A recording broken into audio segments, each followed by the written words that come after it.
All right, a very good morning, good evening. Hello. Good evening, everybody, and welcome to the Controller Scopes once again. It's me, Captain Nabs, here with you for another day hanging out here on the VATSIM network. And yeah, we're just getting ourselves up and running here on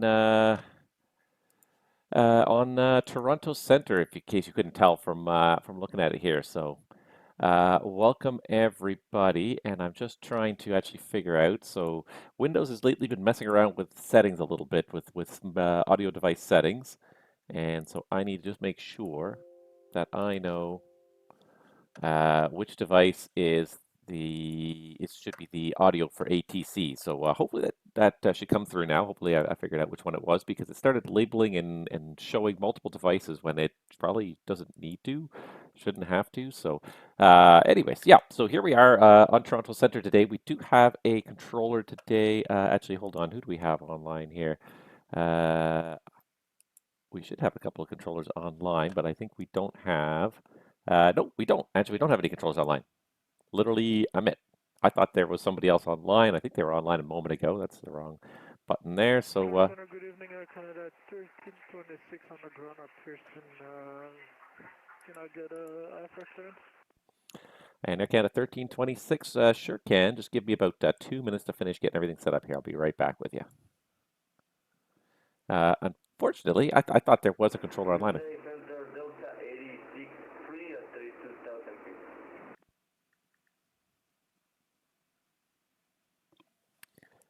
Delta 863 Toronto, hello, squawk code 0556.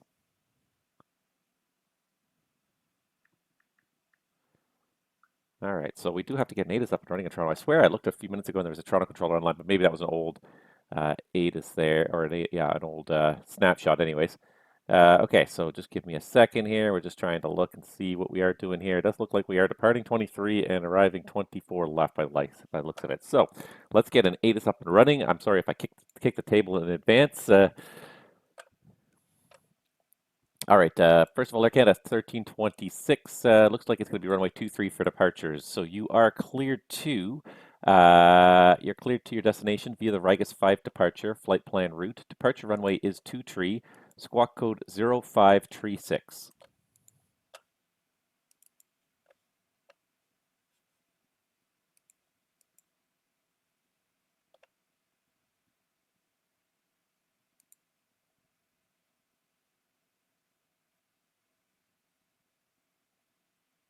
Oh no. Oh right, I remember here. And Air Canada 1326. Let's see here. You're cleared to destination via the Rigas 5 departure and your flight plan route. Depart runway 23, squawk 0536. And Canada 1326 clear, destination Riget 5, departure out of runway 230536 on the squawk block.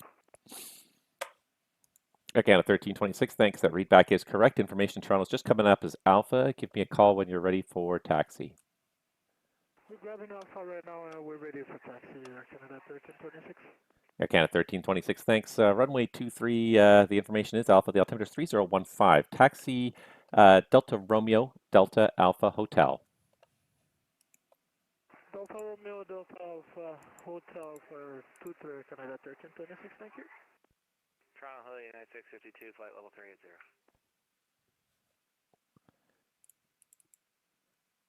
All right, first Delta 863, you're identified at flight level 320.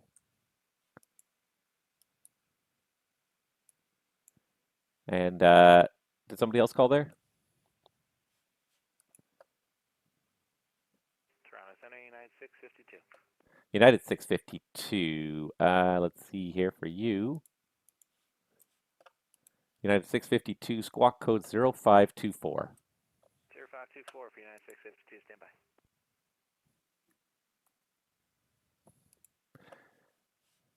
All right, attention all aircraft on frequency. Toronto Center has to reset the voice connection. I'll be back on voice in 1 minute. All right, so I realized the one mistake I made, and I've made this mistake multiple times now, is that I have to run my audio device as an administrator or it doesn't recognize my key presses. when I have any other window active. So let's try that now.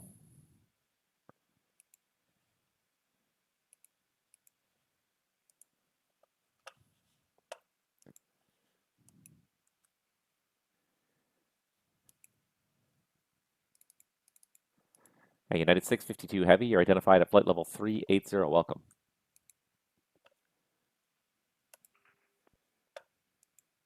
Good evening. All right. And calling for the radio check. It's coming in fairly quiet. I missed the call sign. Sorry, Air France 4081. And Air France 4081, I read you 5.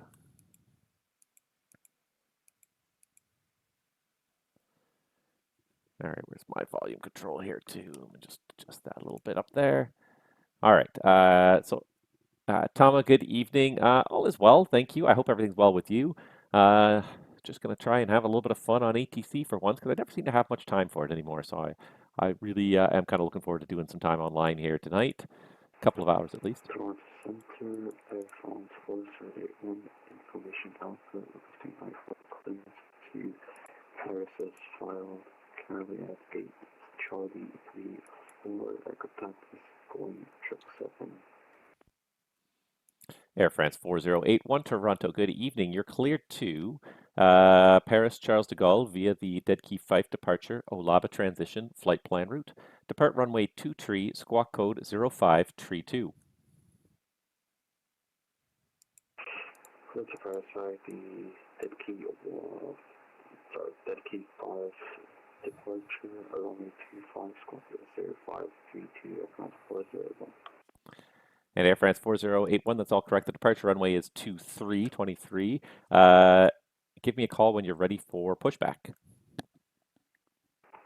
Go ahead, and runway is 23, Air France 4081. Okay, wow, we're getting people logging in fast. People are just waiting to see the ATC log in. So I'm just going to look up a couple of other airports that maybe have aircraft inbound, outbound. Hammer has an outbound. I always like to throw up Ottawa because I think it's a busy airport that really always could use a little bit of love. So I'm going to throw up Ottawa, and so I'm just going to go to my other device here and say, hey.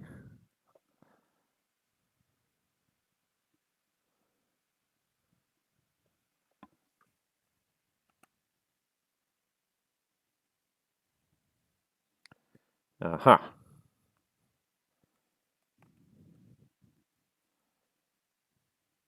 There we go. Get rid of that. All right. I could not, sometimes, I hate touchscreen interfaces sometimes. They're so challenging to try and figure out sometimes how to switch and scroll when you don't actually have a button.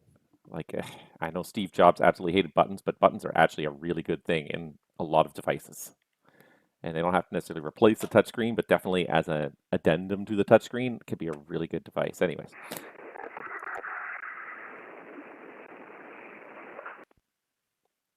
And if somebody's trying to call there, there's a hot mic, but no voice. Try again.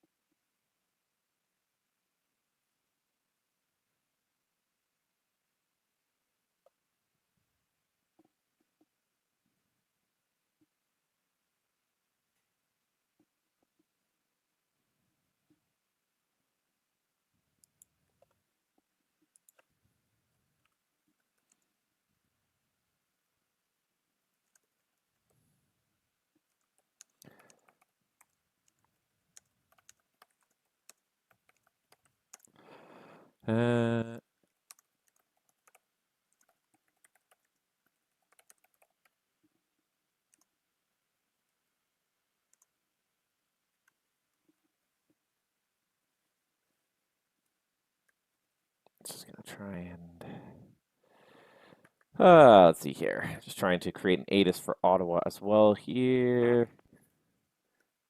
Take a second to do this here. 555, 10%.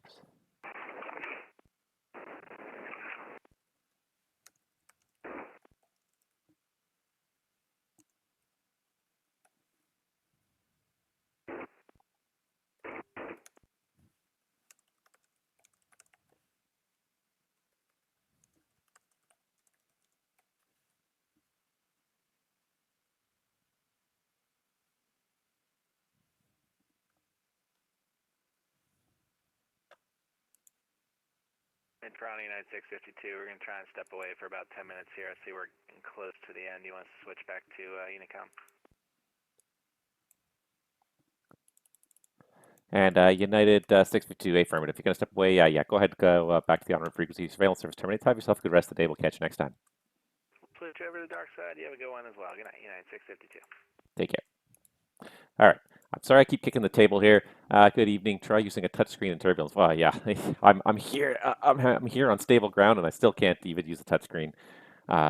It's very often unintuitive as an interface. All right. We are landing 2 NE3s and 24s, which should be this button. No, this is 05s, isn't it? Toronto Centre, g'day, Lufthansa 470, flight level 400. Lufthansa 470, Toronto Centre, good day, squawk code 0515. Squawk 0515, Lufthansa 470. All right, we're going to start just going through this here and make sure we've got a code for everybody. Recheck everybody's departure. They're going to MDT, that's Harrisburg, that's fine. And who this guy? Who this guy? Who are you and where are you going? Ugh.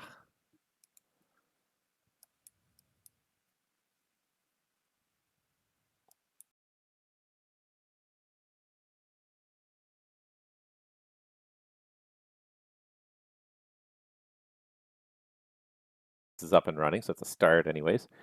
Air Canada 1236 Toronto. Contact me once you're airborne. The wind's showing 300 at 8. Clear for takeoff, runway 23. Is that for Air Canada 1326? Affirmative, Air Canada 1326. Contact me airborne. The wind's 300 at 8. Clear for takeoff, runway 23. So take off to through contact for Air Canada 1326. Lufthansa 470 Heavy, your identified flight level 400. The Toronto information is Alpha. It may have fallen off, but I'll get it back in a second. And it's runway 24 left for arrival. Copy information Alpha and runway 24 left arrival, Lufthansa 470. All right. Everything suddenly booted me off the internet there. I'm not sure why, but suddenly everything booted me off the internet. But that's okay. That's okay. That's okay. That's okay. All right, zoom that back out. I don't know who that guy was, but he's gone now. All right, let's see here what else we got going on. Okay, where else can we throw up an ATIS? Hammer is always a perpetual favorite, and maybe London. No other airports right now with people inbound, outbound, so I'm just going to go for some of the low-hanging fruit, that is places that people like to go. But I can always change these ATISes up too if somebody doesn't like them, so. If somebody chooses to go somewhere where there's actually going to be traffic, I can always change them up. So I'm going to stick with them for now. Runway 30, and we're back into winter, so everything's got to have runway surface conditions now. RSE 30, 666, 10% wet. Toronto Centre, good evening. Air Canada 990. Flight level 344 and descend for flight level 310.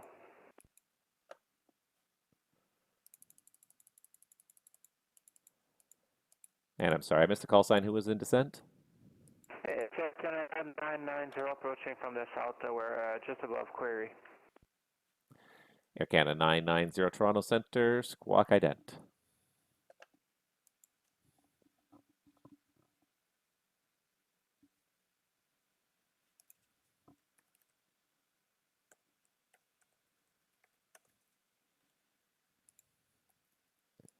Air Canada 990, thanks. You're identified at 339er.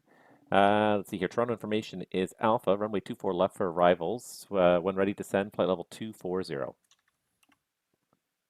We have Alpha when ready 240, 24 left, Air Canada 990.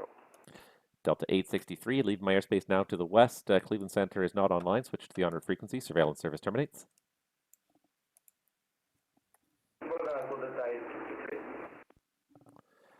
Lufthansa 470 Heavy Toronto, when ready to send, flight level 240. Sorry, you were stepped on, was that for Lufthansa 470? Lufthansa 470 affirmative, when ready to send, flight level 400. When ready to send flight level 400, Lufthansa 470.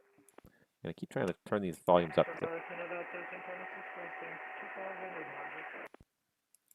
Yeah, Canada 1326 identified, climb 7,000.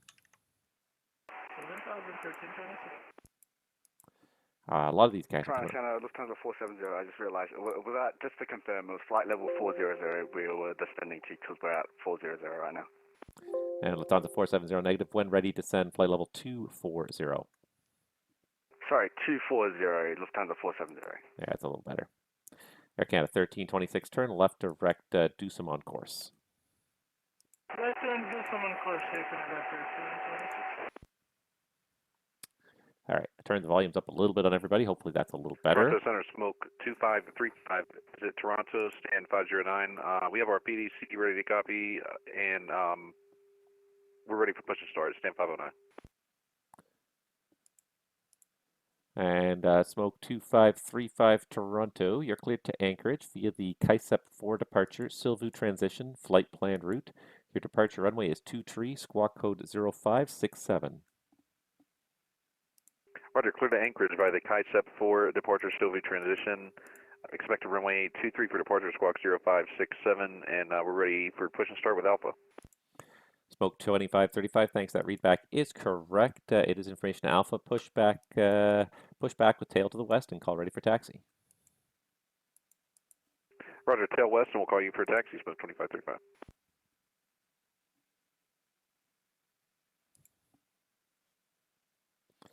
Air Canada 1326, climb flight level 230. 230, Air Canada 1326. All right. Lufthansa is descending. Air Canada 990 is descending. This guy's kind of flying through on his way to Halifax. Anybody up north I should look at? And I got room for one more ATIS. This is the high. That should be over here. This should be my northern sector. There's my southern sector. The other thing I should also do is just bring up an Ottawa arrival.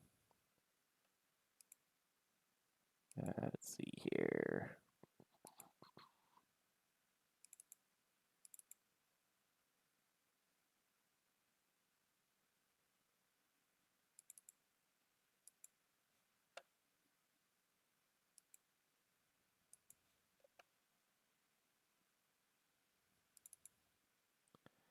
And an Ottawa ground. Okay, perfect. So I got those. Nice, nice, nice.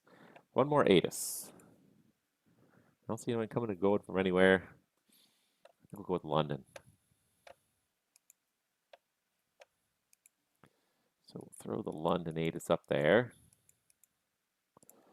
What's London doing here today? London is, looks like, got some light snow showers. It's runway 33.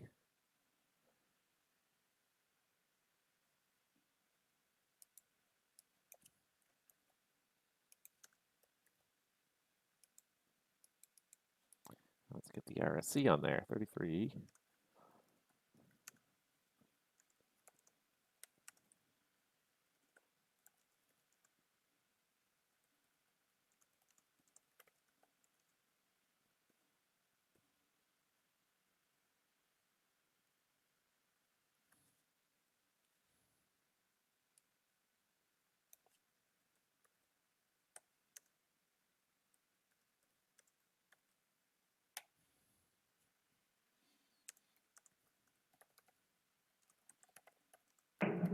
Toronto Center, Malicious 1, flight level 270, 25 miles south of the London VOR.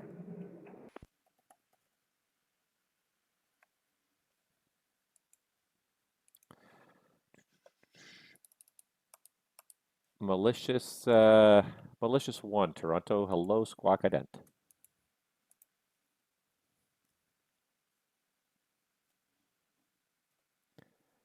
Malicious 1, thank you, identified, flight level 270. And Malicious 1, recleared direct to Kier. Say again, Malicious 1? Malicious 1, recleared direct to Kier, flight plan route.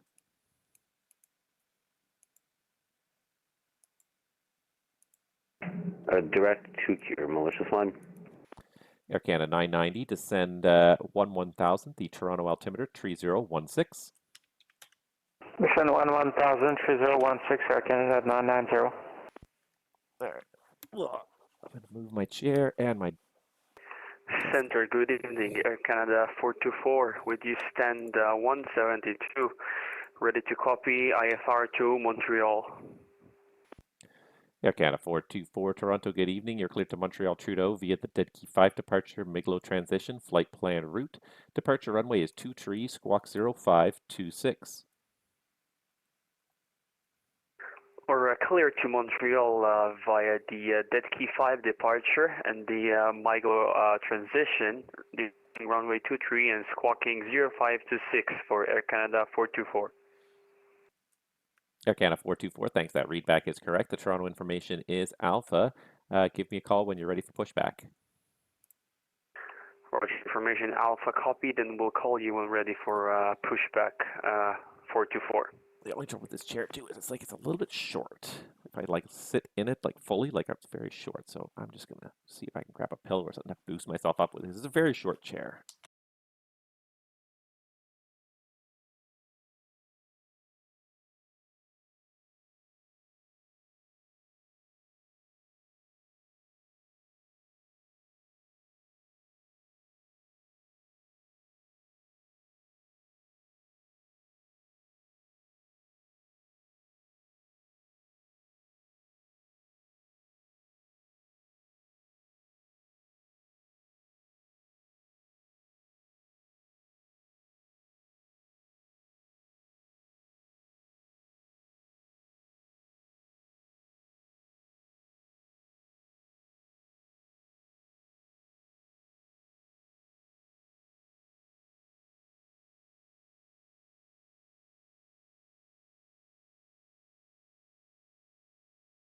I guess it helps if I unmute that. All right, well, that's much better. At least I'm a little bit more comfortable now. My arm is not at a weird angle where it's I was reaching up like this to try and get my hand onto the table for the mouse. So it's a little bit of a more natural angle. Ah, I do like my chair at home though. It's a nice chair. Lufthansa 470 heavy, descend 8000, the Toronto altimeter 3016. Descend 8000, Lufthansa 470.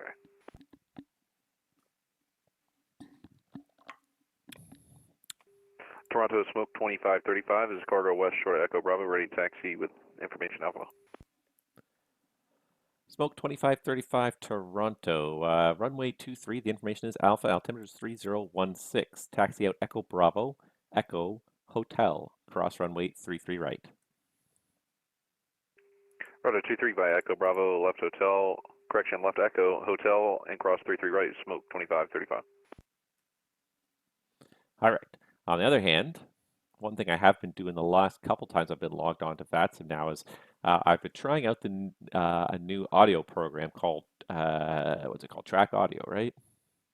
Track Audio, which is an alternative to the original audio for VATSIM client.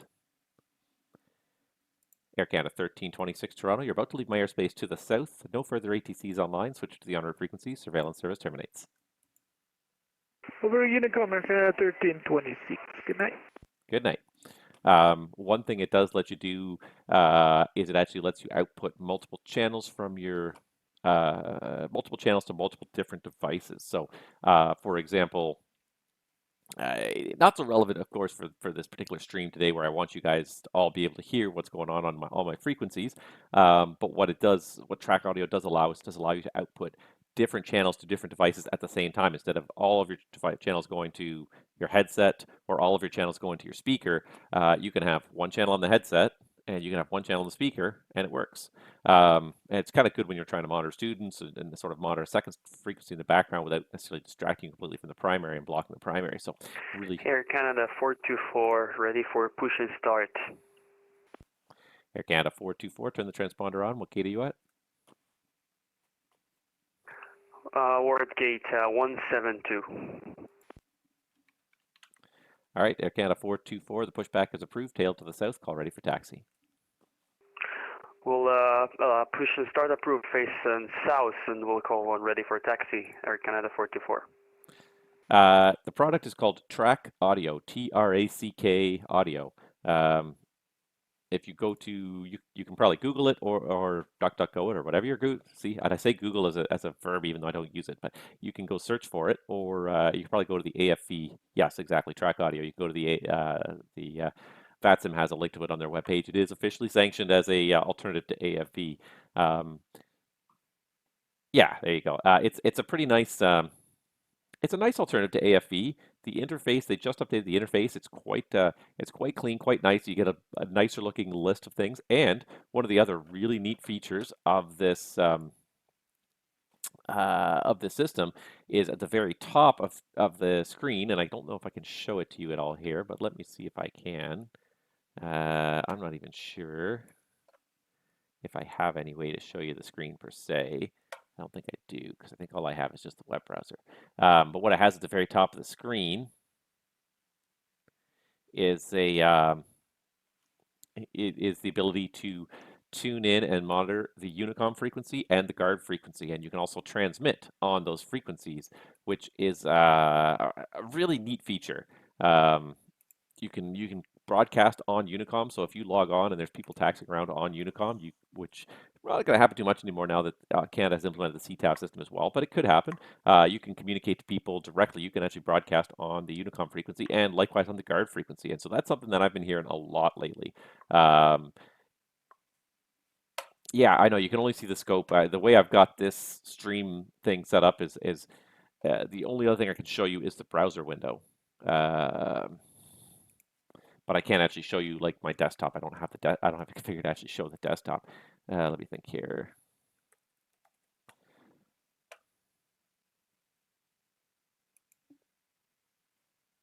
But yes, so you can see it now. You have that top ribbon. I can show it through the browser window. So give me a second here. Let me just clear this guy for takeoff. No, he's not quite there yet.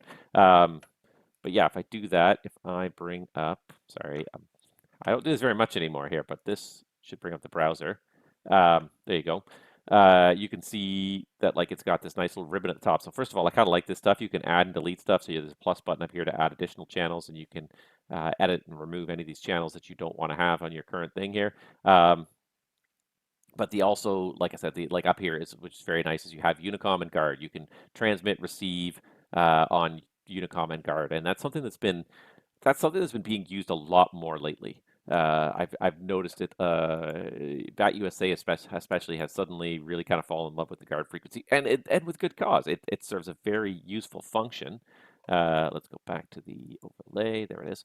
But yeah, it serves a very useful function. So to be the fact that they can call out, and as long as you're monitoring it, you'll hear the calling. Smoke 2535 Toronto, contacting once you're airborne. The winds 290 at 8, clear for takeoff, runway 23. Contact when airborne and clear for takeoff, runway 23, smoke 2535. Air Canada 990, descend 8,000. Descend 8,000, Air 990. Yeah, so that alone is nice. So I have tried to use it once or twice. I haven't had much success with it, but I have used it. So I encourage any of you that are flying the VATSIM network now to start getting in the habit of monitoring guard, especially once you're in the cruise phase. But even for taxi out and departure, have 21.5 up on the number 2 radio. Tune it in. Start monitoring it on a regular basis because you may find it may help you one day. If you switch to the wrong frequency and you can't figure out how to get back to the frequency you were on, this frequency you're supposed to be on, guess what? Just listen up on the guard frequency. Heck, you can even broadcast on the guard frequency to ask nicely, hey, Air Canada, I'm just looking at I'm not saying anything about Air Canada 990, but just look at that. Air Canada 990, looking for a frequency, or Air Canada 990, we seem to have lost our frequency, Cleveland Center. Can you give us a frequency for Air Canada 990? And if you say that on guard, chances are Cleveland Center's probably listening. They'll be able to key up the frequency for guard and tell you what frequency you actually need to be on. And this is, especially if you get anywhere close to any of the major events now happening in Timbers here. If you get into close to any of the major events happening in VAT USA, you'll hear people calling all the time now on guard, trying to find airplanes that are lost one way or the other, which is exactly one of the big purposes that it's used for. So it's really fantastic to see it being used in that way. It's neat that it actually does work that way, that it does actually it does let you actually monitor it and as a controller try and reach out to aircraft that are maybe missing or on the wrong frequency. So I highly encourage everyone to start monitoring guard on a regular basis because it's becoming a very useful frequency. I don't think a lot of people are monitoring it yet in Canada per se. I'm hoping that in the future that's going to change. That you know, as it becomes more and more. Toronto Smoke 2535 is airborne passing 1,600. Smoke 2535. Thanks. Identified. Climb 7,000. Climb 7,000. Smoke 2535. This is one of those things I don't think it's going to happen overnight where it's going to kind of become very commonplace, but nevertheless, it's another useful tool. Some controllers are using it. Definitely some controllers are using it, so it doesn't hurt as a pilot to monitor it. Maybe you won't hear anything all day. The only flip side of that, of course, is that there are also people who are abusing the guard frequency now because they know they have everyone's ear. And that is unfortunately a real world problem, but only really in America for some reason that I've never figured out. Only in America do people goof around on the guard frequency in the real world, and only in America do, well, not only America, but you hear people doing it on VATSIM, which is an interesting and unexpected way to add a little bit of realism to the whole thing. Smoke 2535, turn right direct Bisty on course. Right direct Bisty on course, Smoke 2535. The other thing too that's kind of neat about track audio, it's just as a sort of Air Canada 424, ready for taxi. Air Canada 424 Toronto, runway 23. Information is Alpha, altimeter 3016. Taxi Alpha Mike Alpha Hotel. Well, taxi Alpha Mike Alpha Hotel, runway 23. The information is Alpha, and the QNH is 3016 for Air Canada 424.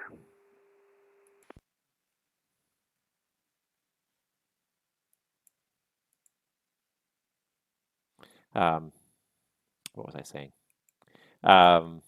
Yes, so the other neat thing that track audio does have the capability of doing is you can actually simulate a couple of different radio systems, like different brands. So you get different little bits of humming in the background, different modulations. But there's actually like 3 different brands of radio that they simulate. So you can decide as a controller, hey, which brand of equipment would my ATC unit normally have installed? You can simulate that, or you know, you can change it from day to day. I've kind of liked this one. Which one do I have picked here? I don't even know which one I have picked here. I'm not allowed to change the settings once I'm logged in, but you hear that a whole bunch of people, you get this kind of little background hum. The first one was I found a little bit more garbled, a little bit hard to understand. So, but nevertheless, neat that you can you could change the audio equipment, change how you hear it. So yeah, I've been experimenting with that with VATSIM for the last couple sessions, anyways. Someone had recommended a long time ago, and then I was like, okay, I'll download that, and I never did. Not because I didn't want to, but just really because as soon as I got offline, I forgot completely about it. But yeah, it's good. Good evening, Cargojet 427 on the ground at Hamilton, stand 11, information Romeo, request IFR clearance to Winnipeg. Cargojet 427 Toronto Centre, good evening, sir. You're cleared to Winnipeg via the Munro 2 departure. Flight plan route, depart runway 30, squawk 0502. Clear to Winnipeg, Munro 2, departure flights en route, and runway 30, squawk 0502, Cargojet 47. Smoke 2535, climb flight level 230. Climb flight level 230, Smoke 2535. Cargojet 427, thank you. That readback is all correct. The information is Romeo. Give me a call when you're ready for taxi. Got Romeo on board, and we'll call for taxi. Thanks, Cargojet 47. All right, I guess I'm going to need a Hamilton ground view here shortly. There we go. Air Canada 990, descend 4,000. Descend 4,000, Air Canada 990.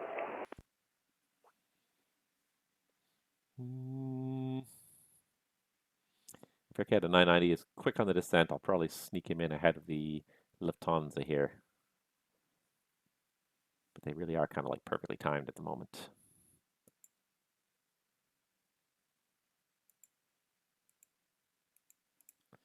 Yeah.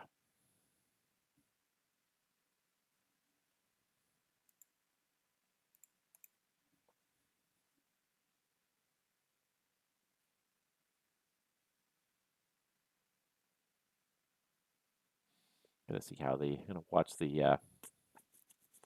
how the spacing unfolds here. I think this will be the best way to do it, but no guarantee. And Air Canada 424 is gone. Well, easy come, easy go. But they do seem to want to show up because as soon as I got, there was only one airplane on the ground when I logged on. As soon as I showed up, 3 more people logged on within like 60, 90 seconds, I swear. So definitely waiting for the ATC tonight. And I'm pretty sure it is Moncton Monday night. And Moncton looks like it's pretty wide open. Montreal in the middle's kind of closed up, but I'm thinking we'll probably get some traffic in and out. Yeah, at least one airplane's leaving Moncton to go, or leaving Halifax to go to Toronto. So yeah, we'll probably see a little bit of traffic in and out of that as well. Happy to support those guys in their event, which is always a perpetual favorite.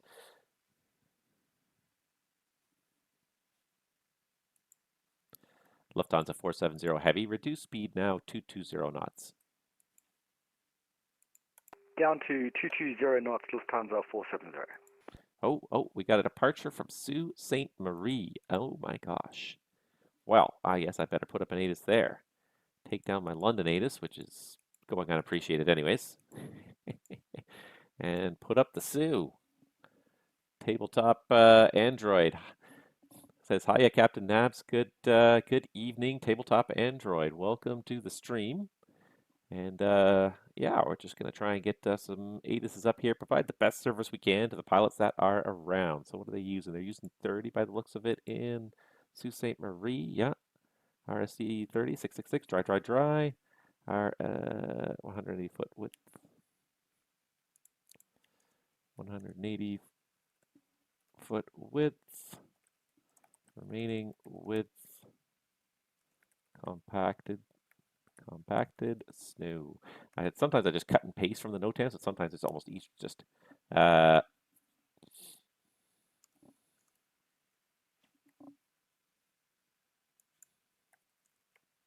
glide path unserviceable. Interesting.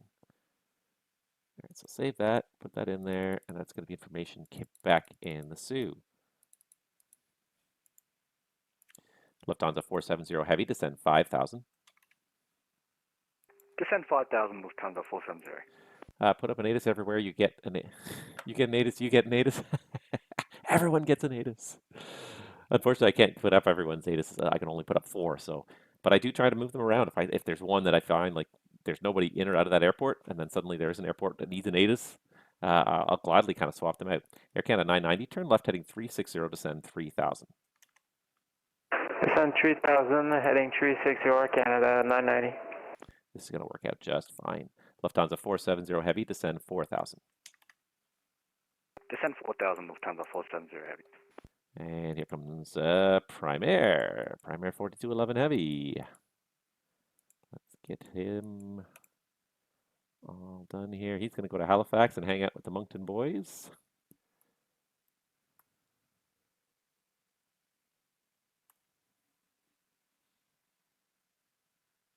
All right, yep. As long as he can make that turn fast enough, and it's a 30. It's not a question of making the turn fast enough. It's a question, of course, being single pilot, as all VATSIMers are pretty much all the time, making sure that he can make the turn fast enough.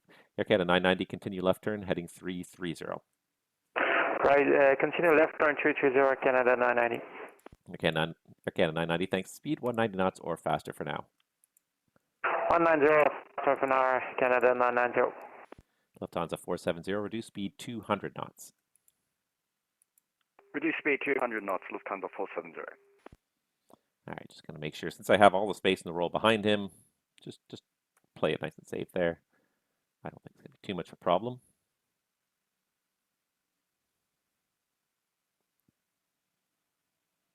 Air Canada 990, turn left heading 270 to intercept, cleared the ILS, runway 24 left.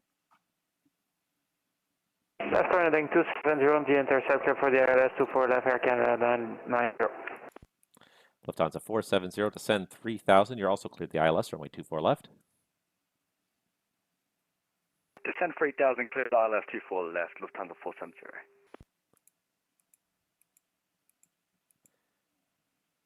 Toronto Center, WestJet 3901, 68 miles east of Vet Row, flight level 320, requesting flight level 340. WestJet 391, Toronto, good evening. I don't see my primary list. Just stand by 1 second.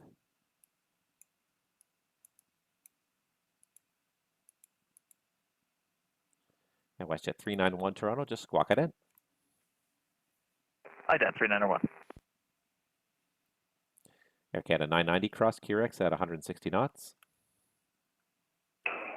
Say it again for Canada 990. Air Canada 990 cross QRX at 160 knots. 150 knots at QRX Air Canada 990. WestJet 391, thanks. You're identified. Climb flight level 340. Up to 340, WestJet 3901. Smoke 2535, climb flight level 360.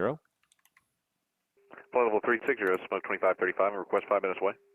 Smoke 2535, that's approved. Let me know when you're back. Roger, call you back. Air France 4081, that's gate Charlie 34, request push inside. And Lufthansa 470, you're about 7 miles in trail of a 37 up ahead, so speed is your discretion. Speed, my discretion, Lufthansa 470. Air France 4081, push back onto lane 5, tail to the east, call for taxi. Push back onto lane 5, tail to the east, Air France 4081.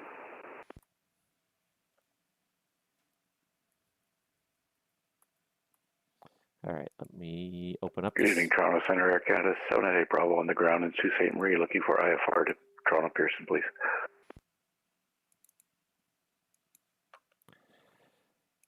Air Canada 788 Bravo Toronto Center, good evening. You're cleared to Toronto Pearson via the Sault Ste. Marie 8 departure and flight plan route departure runway 30, squawk code 0537. Clear to Toronto Pearson, the Sault Ste. Marie 8 departure, flight plan route, runway 30, squawk 0537, Air Canada 78 Bravo. Air Canada 990, the Toronto winds 2707 at 7, clear to land 24 left. Clear to land 24 left, Air Canada 990. And Air Canada 990, I actually see you're aligned on runway 24 right, so we can amend that. You're clear to land runway 24 right. That's okay, just step to 24 left, Air Canada 990. Okay, Air Canada 990, routes approved, landing 24 left, clear to land 24 left. Clear to land 24 left, Air Canada 990. Air Canada 788 Bravo. The readback is all correct. Information in Sault Ste. Marie. I believe I have Quebec up there. Give me a call when you're ready for taxi. Copy that. We have Quebec and we'll call you for taxi, Air Canada 788 Bravo. All right, steady busy today, which is great. It's exactly what you're looking for a stream. You want it to be keeping things interesting anyways. Toronto Center, good evening. Prime Air 4211 Heavy with Alpha, looking for currents to Halifax. Prime Air 4211, bonjour monsieur. You're cleared to Halifax, the Dead Key 5 departure, Olaba transition, flight plan route, departure runway 23, squawk code 0542. We're clear to Halifax via the Dead Key 5 Olaba transition, then I file off of 23 and squawking 0542 for Prime Air 4211 Heavy. Prime Air 4211 Heavy, the readback correct. Information in Toronto is Alpha. Give me a call when you're ready for pushback. We'll call it for pushback. We got Alpha, Prime Air 4211 Heavy. Thanks for clearance and bonsoir. Lufthansa 470. The traffic ahead's on the rollout. Your number 1, winds 270 clear to land 24 left. Clear to land 24 left, Lufthansa 470 heavy. Air Canada 990. Right turn on Delta 4 cross runway 24 right. After that, say parking. Delta 4 cross 24 right, and we're parking to 176, Air Canada 990. Toronto Centre, Cargojet 47, ready for taxi. Cargojet 427 Toronto, runway 30. The information in Hamilton Romeo, altimeter 3017. Taxi apron your discretion, Charlie, runway 06 and hold short of 30. Okay, got Romeo on board, taxi apron discretion, Charlie, runway 06, hold short, 30, Cargojet 47. Air Canada 990, turn right on Delta, taxi, let's see here, taxi Delta and Delta Papa to 176. Delta Papa to 176, Air Canada 990.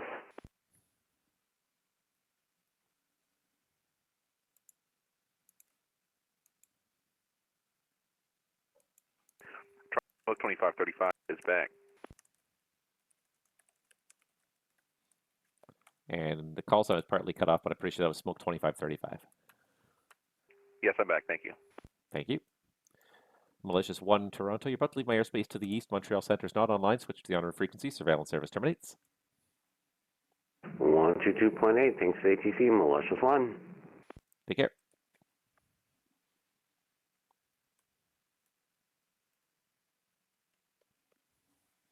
Doesn't take long for Toronto to get busy, that's for sure. You put one controller on there, never mind 2, 3, 4. I thought there were other controllers online because there are other guys hanging out in TeamSpeak, but nobody's saying much. Okay. I guess they're hanging out waiting for something else to happen.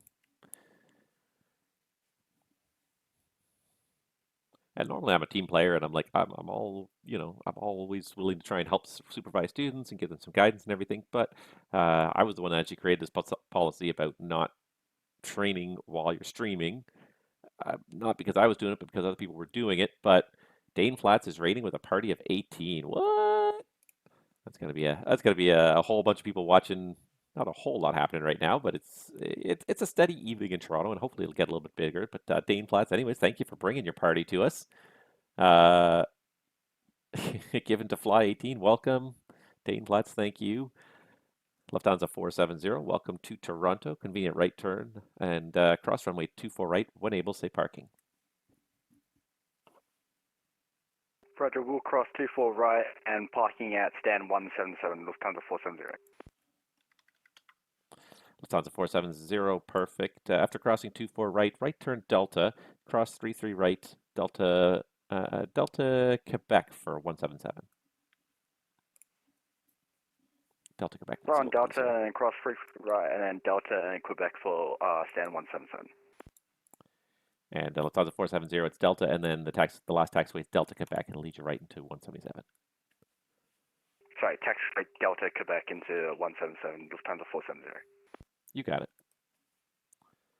All right, what else we got going on here? And then that's about it. It kind of gets a little quiet after that. We got cargo jet here, taxiing out. At cargo jet 427 Toronto. Backtrack runway 30 is approved as much as required. The wind's 250 at 5. Clear for takeoff runway 30. Call me airborne. Backtrack 30, clear for takeoff. I'll call you airborne. Cargo jet 47, thanks. All right. Well, if any of you guys who just came for the raid want some ATC, I'll guarantee I'm going to be online for at least 2 more hours. So if you want some ATC in the Toronto sector, please come by. And now Tim, of course, is giving away subs to everybody. Which And thank you, Tim. Prime Air 4211 Heavy Slam Cargo Mid Cargo 5 with Alpha ready for push and start. Prime Air 4211, thank you for Alpha. Push back tail to the west and call ready for taxi. Tail to the west, call you ready for taxi. Prime Air 4211 Heavy. And we got somebody else logging in. I don't know if it's any of you guys, but if it is, great, thank you. If not, Center Air Canada 798 Bravo winds, UCM, ready to taxi runway 30.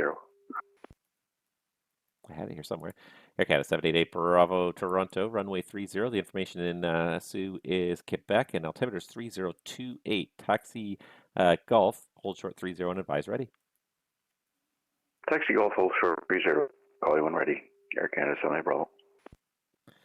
All right, I don't think we're getting too much snow. Toronto Center, good evening. It's, oh, never mind, I didn't file the flood plan yet. Oops.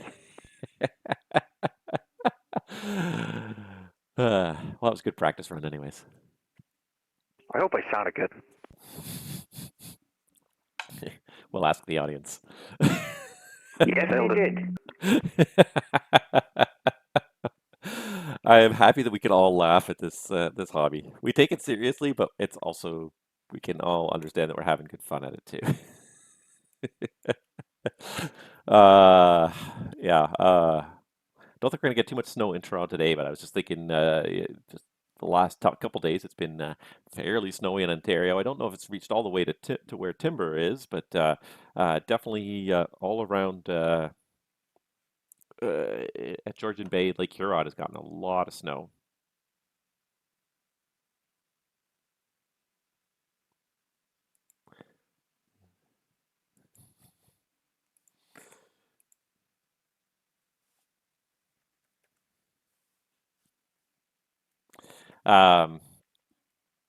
So not so much in Toronto. There's been a few streamers, but like especially here on the east side of Georgian Bay, there was a strong west wind for the last like 2 to 3 days, and there have been places over here that have gotten like a meter of snow that literally had no snow 4 days ago, and now they're digging out of a meter of snow. There's so much snow they closed the highways. 4081 requesting taxi.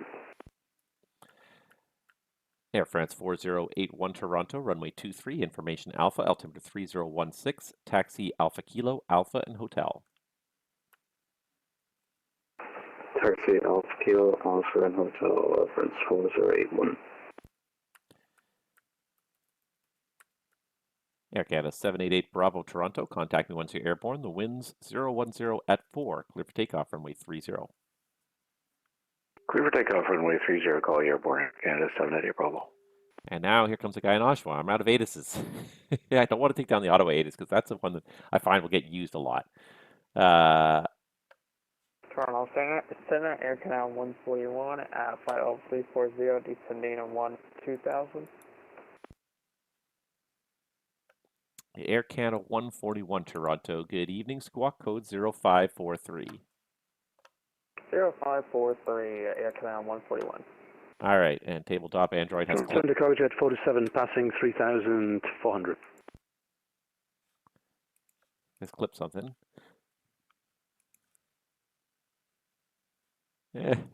Somebody clipped that. Somebody clipped the didn't file the flight plan yet. That was hilarious. Cargojet 427 Toronto, thanks. Identified. Climb flight level 230. Climb flight level 230, Cargojet 47. Thank you guys for doing that because I didn't have the time to do it, that's for sure. Hey, Cargojet 427, reaching 4,000, turn right direct Muset. 4,000 to right direct Muset, Cargojet 47.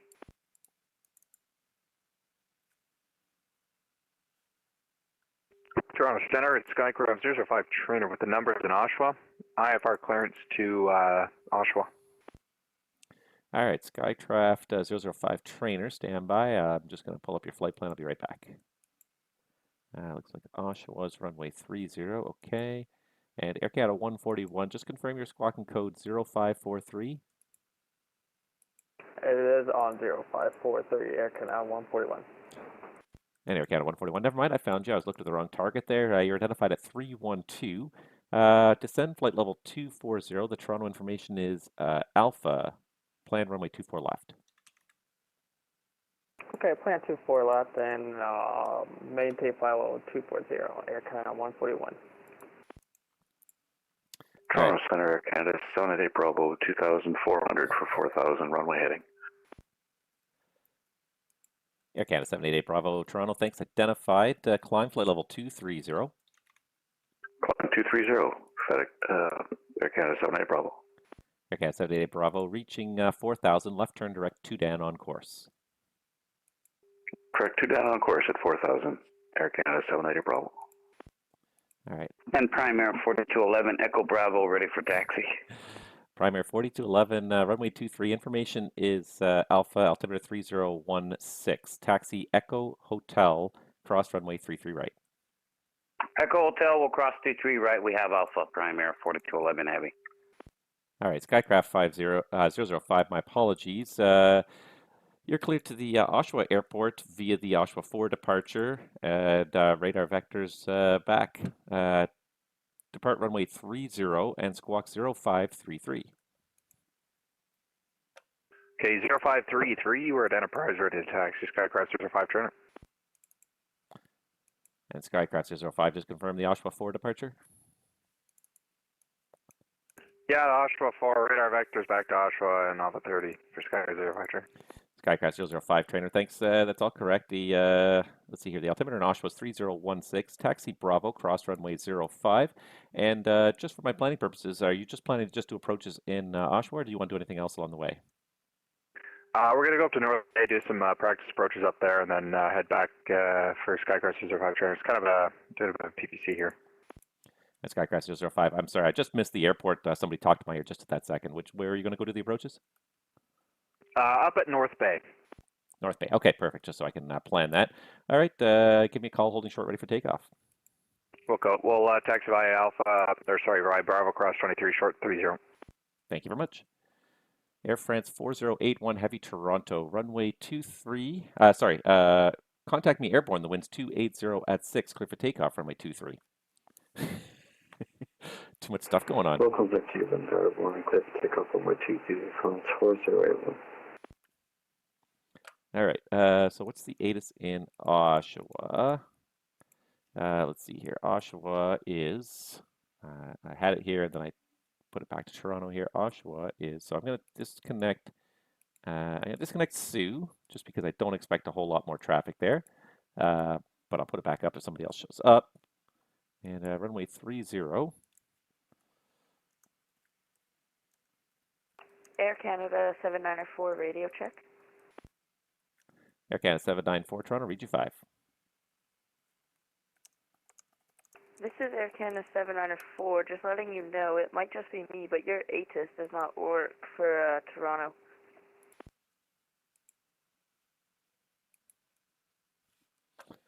And let me check.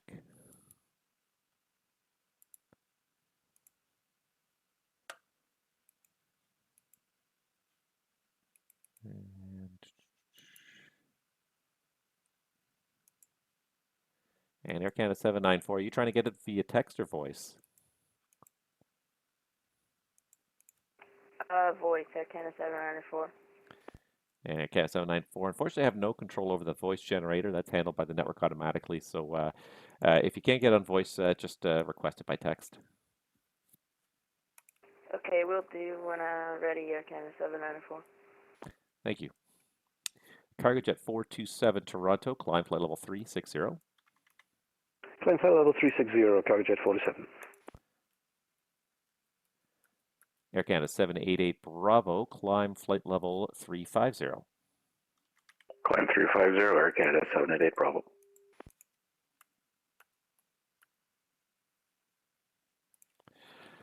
Wow. And I was worried that it was going to be a boring stream. Definitely enough. Center, check altitude for 788 Bravo, Air Canada. We think we filed 33, but we'll go to 35 if you wish.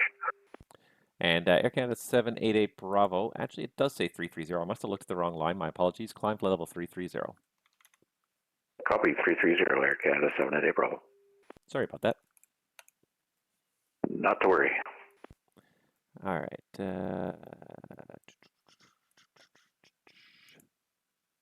Toronto Skycraft 005 turn coming up to the end here, short of 30 Bravo, ready. We can take the intersection. Skycraft 005 trainer Toronto, contact me once you're airborne. The wind's showing 310 at 5, clear for takeoff, runway 30. Okay, 2577 in the air, clear for takeoff 30, Skycraft 005.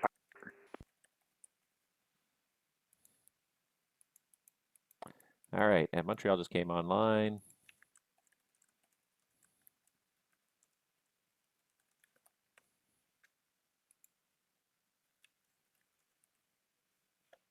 So I'm taking down my Ottawa ATIS. All right, that's one less thing I got to worry about. I can close those Ottawa views then. That's always useful to take a couple of views out of my cycle because. Toronto Center Air France 4081 with you airborne, flight level 30. Air France 4081 Heavy, thanks. Identified, climb flight level 230. Climb flight level 230, Air France 4081. And are we resuming the runway heading? Air France 4081, yep, you're not past the noise abatement yet. Order, maintain runway heading and climb flight level 230, Air France 4081. Weird, I just got disconnected from TeamSpeak, so hopefully it looks like my stream is still going. I'm still connected to the network here. And Air France 4081, there it is. Turn left, direct saver on course. Sorry, can you repeat the heading for the waypoint? Air France 4081, left turn, direct saver on course. Direct saver on course, left turn, Air France 4081. That was weird. Toronto Center, good evening, Air Canada 951, descending through for 240. Air Canada 951, Toronto Center, good evening, squawk code 0571. 0571, Air Canada 951. I think that the Toronto Center, Sky 005 trainers, level 3000, Oshawa 4. And Skycraft 005 trainer, negative radar contact. Make sure the transponder's on, please.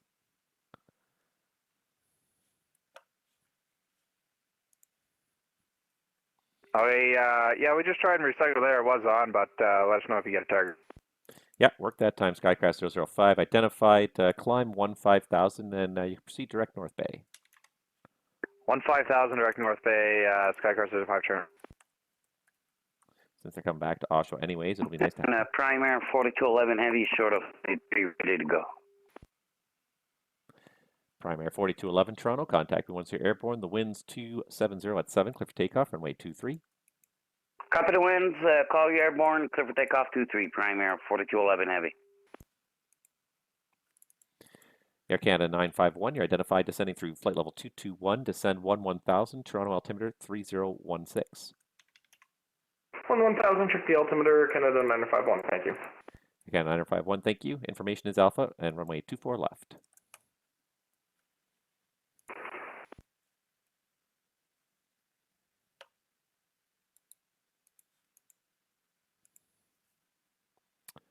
All right. This is Air Canada 794. If I could get the current ATIS for Toronto, that'd be great. Thank you.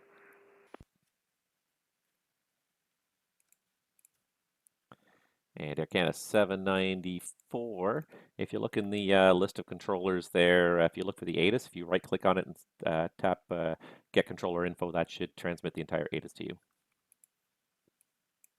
All right, thanks for the tips, Air Canada 794. No problem. Happy to help. It can be an intimidating network to get out on the first time, so at least I just looked to see if he was on VPilot there, and yeah, I mean that's part of my goal is to always be helpful as a controller. I try to keep it realistic because it's more fun for me. I hope it's more fun for the pilots, but I think it's a lot more fun for me. But like at the same time, at some point you have to suspend your disbelief and know that this is a simulated environment.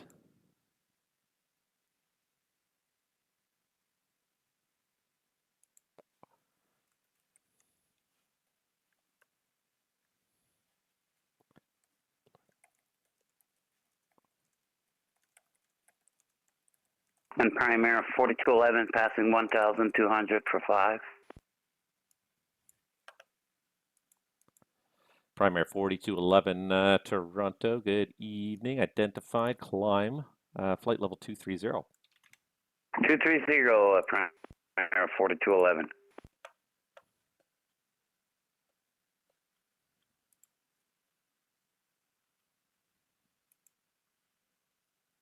That may have been an error. We'll see how it goes.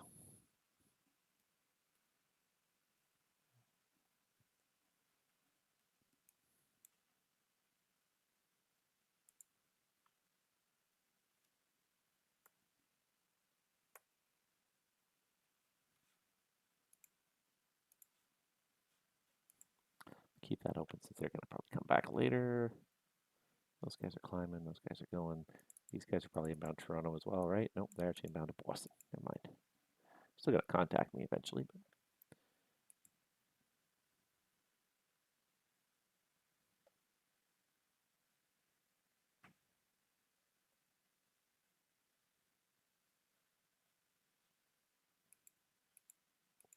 Primary 4211, turn left direct, Saver on course. Left Saver on course, Primary 4211.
Primary 4211, turn left direct dead key.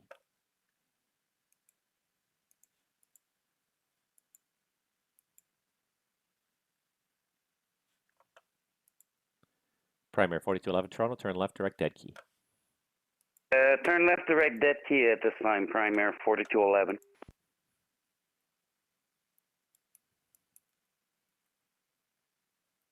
Air Canada 794 requesting IFR clearance to Vancouver with information alpha. Air Canada 794 Toronto, good evening. Clear to Vancouver via the Ursel 4 departure, Zohan transition, flight plan route. Depart runway 23, squawk code 0574.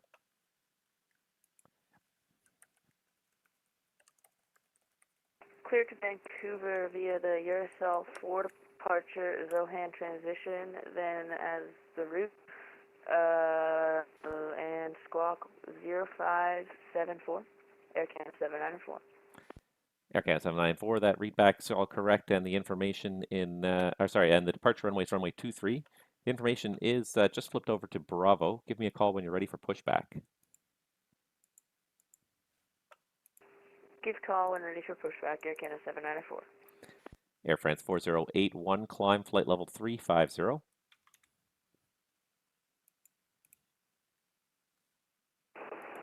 Climb flight level 350, Air France 480. Air Canada 951, descend 8,000. 8,000, Air Canada 951. Air Canada 141 Toronto, when ready, descend 1000, the Toronto altimeter 3016. Down to 1000, altimeter 3016, Air Canada 141.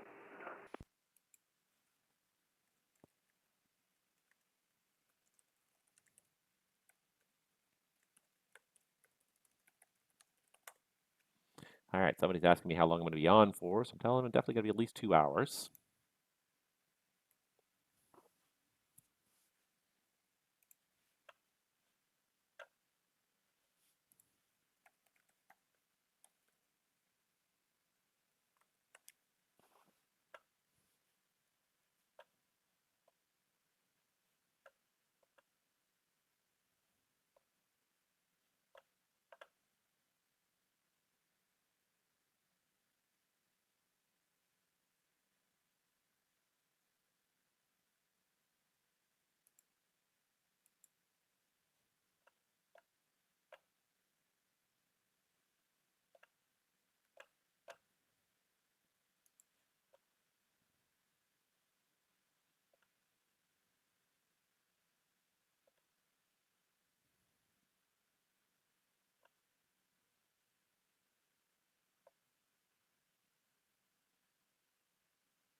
Anyways, let's see here. Sorry, I started reading something, and I really shouldn't be doing that. Let's just have a look-see here. Primary 4211, climb flight level 330.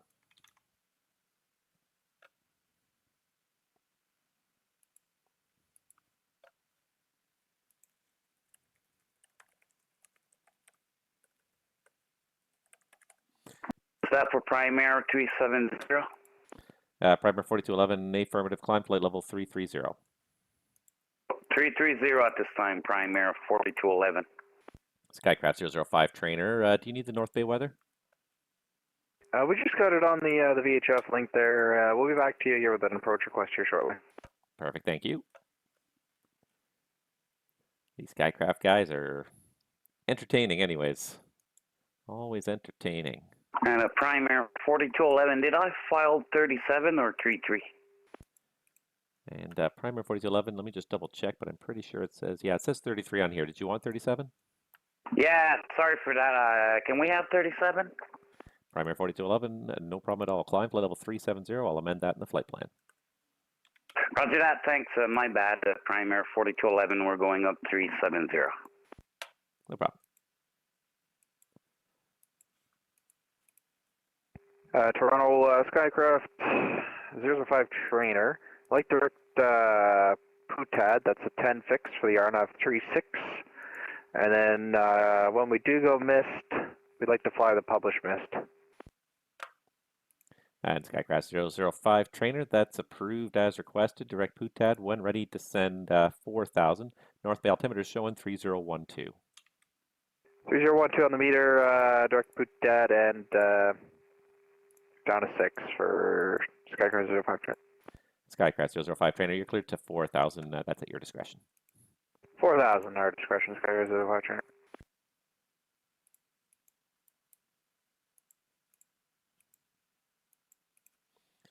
Air Canada 951, descend 4,000. 4,000 Air Canada 951. They definitely read back their clearance. I know I didn't mark it off, probably because I'm just busy trying to do 30 things at once here. Beats 3 Erie. Not Era, Erie. That looks good. Yeah, that all looks good. Okay, yeah, that's all good.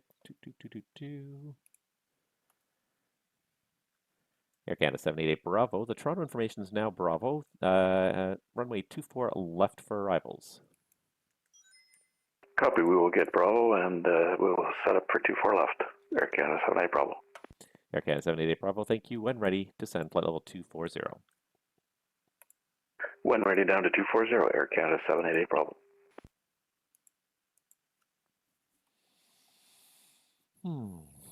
Is this JetBlue guy ever going to call me?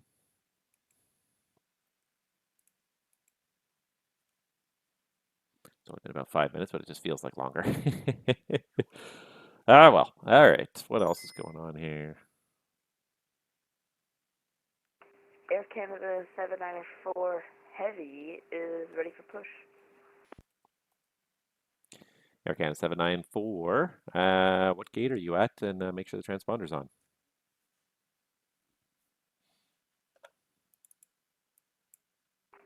Just let me check what that gate is, and I will turn that transponder on. Air Canada 794. Air Canada 794. Now that you got the transponder on, I can actually see you. Looks like you're parked at 169. So push back onto lane 8, tail to the east, call for taxi. Push on to lane 8, face east, or tail east, and call for taxi. Air Canada 794. Roger.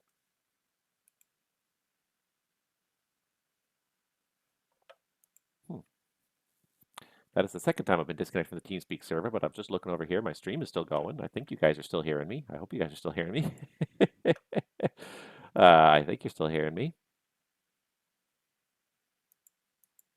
I just turn it up for a second there, just double check. But yeah, you're hearing me, you're seeing me. So something's weird and wacky with the VATCAN TeamSpeak server tonight. That's the second time it's blew me off, and I don't think it is me because the last time I looked, as soon as I logged back on, there was also about 20 people that also reconnected to the server at all at the same time. It's happening again.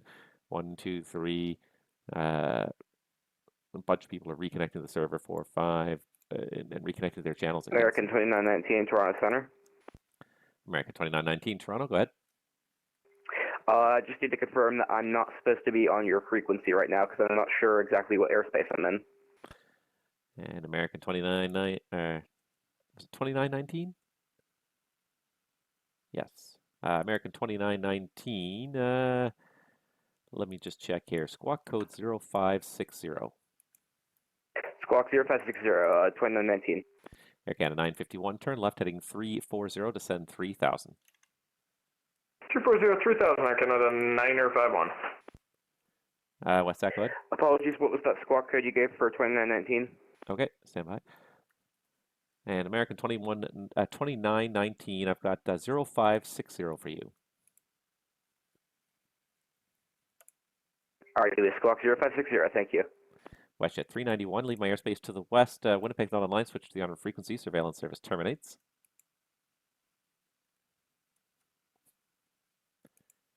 And American 2919, yeah, you are correct, actually. You're just outside my airspace. You're in Cleveland's airspace by about 20 miles. So, yeah, you can remain on the Unicom for now. I have nothing for you. All righty, remain on Unicom. Thank you so much, American 2919.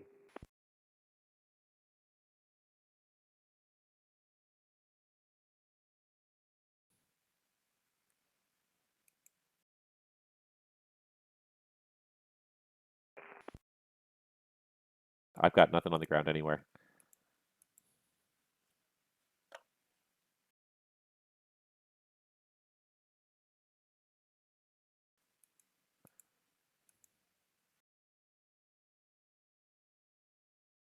Yeah, go ahead.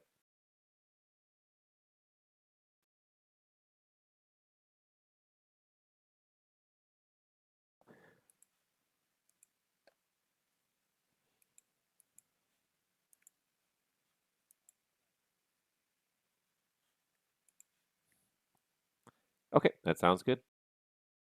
I'll just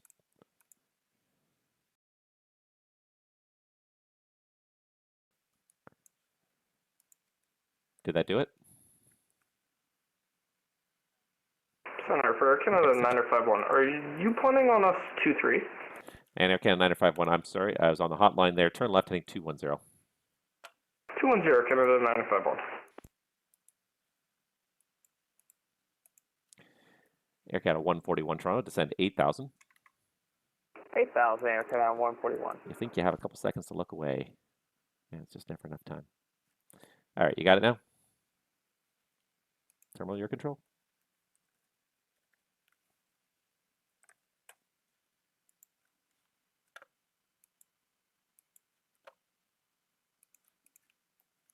All right, so now we got a west satellite controller.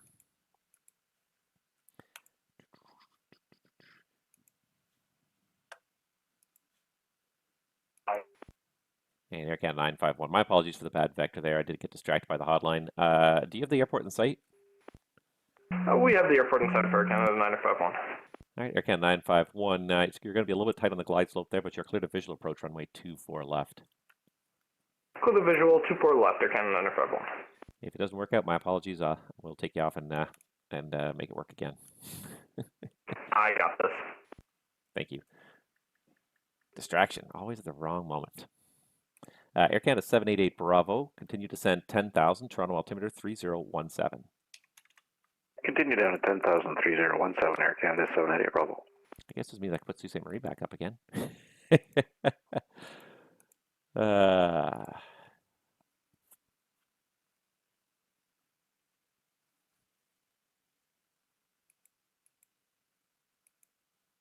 Hey, JetBlue, wakey wakey.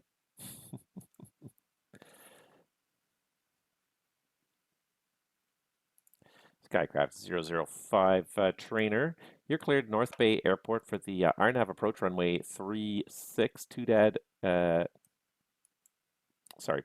transition, and fly the published mist, report in the mist with the intentions. Okay, clear North Bay Airport, RNAV runway 36 PUTAD transition. We're cleared to fly the visual or the published mist approach. We'll report this frequency in the mist, and we can change over to radio now if that works for you. Yeah, Skycraft 005 trainer. I got nothing between you and the airport right now, so you can switch over to the CTAF now and give me a call when you're in the mist. Okay, radio on 18.3. We'll talk to you in a bit. Roger.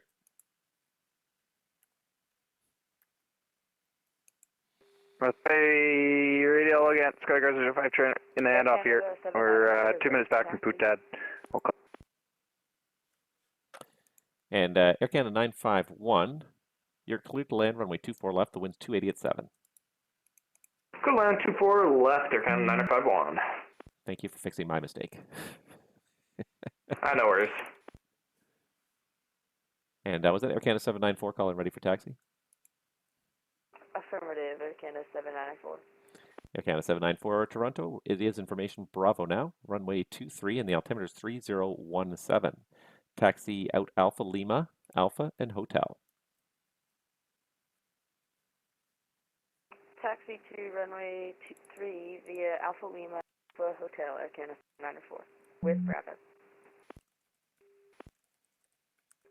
Toronto, Skycraft 05 trainer. Sorry, we're talking to Com 2 there. Cleared North Bay Airport, that PUTAD transition on the RNAV 36. So call in the mist. And Skycraft 005, no problem.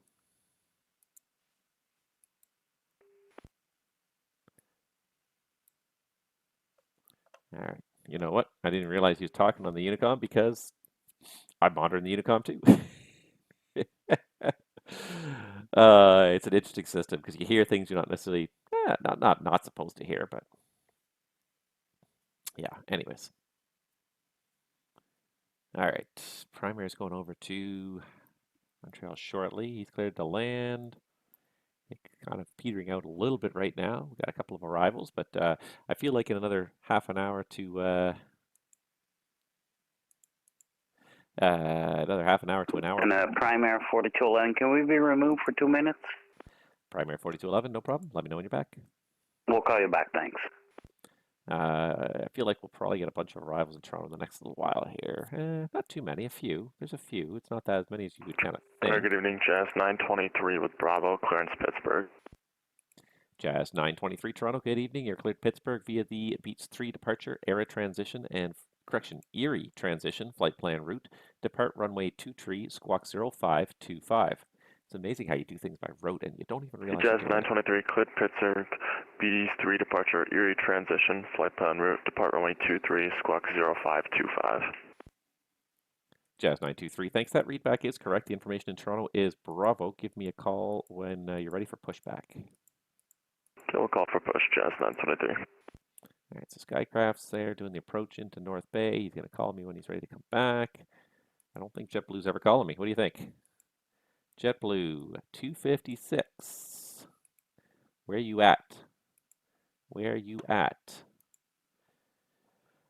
I get people step away from the network for periods of time because I do it too. You know, I'll set a flight going and I will go and make some lunch or go to the bathroom or something like that. But like 25 or 30 minutes without like looking in to see if somebody's poking you on vPilot repeatedly, yeah, frustrating.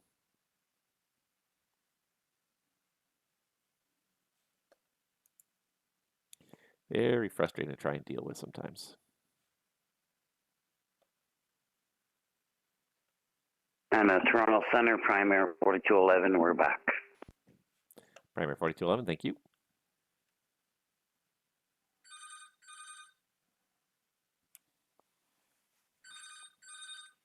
And Toronto Center will be back in 2 minutes.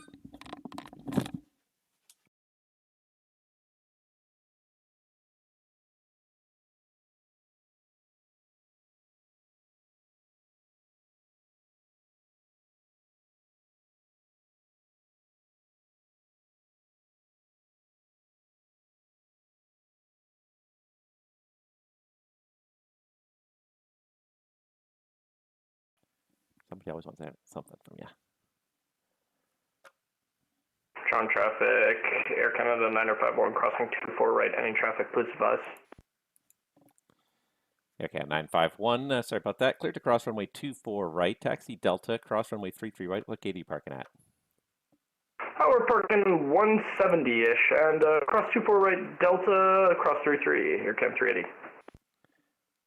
And Air Canada 951, roger, after crossing 33 right, you can taxi Alpha and Alpha Lima for 170. Alpha Lima, Canada 951, thanks. Thank you. All right, Skycraft's down to minimums there. Prime 844, how are you? Ready to check? And 844 call in Region 5. Air Canada 141, looks like you're off course there. Turn left heading 060 vectors for the ILS 24 left. 060 at vectors for ILS 24 left, Air Canada 141. Toronto Center, Prime 844 with Bravo, like IFR 2 Montreal today. And Prime 844, I don't see a flight plan for you, I don't believe.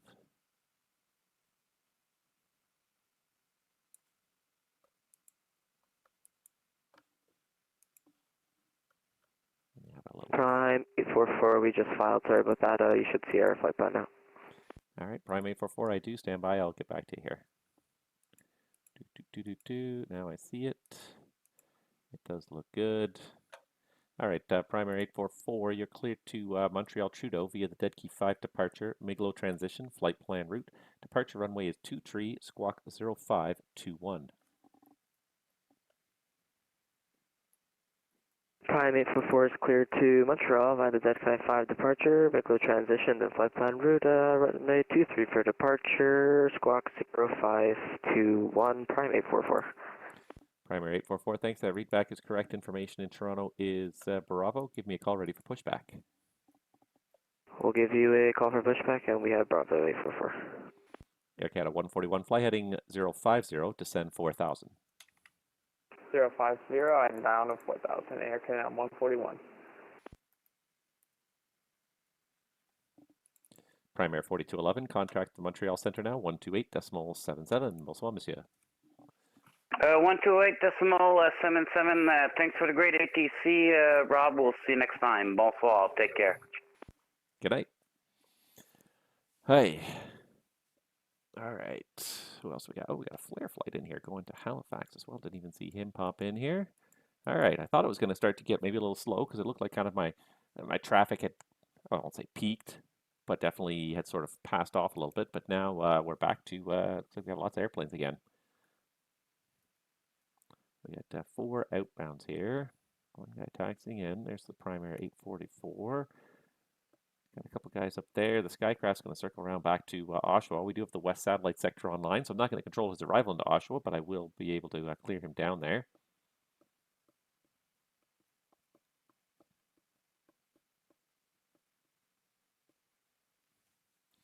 So, yeah.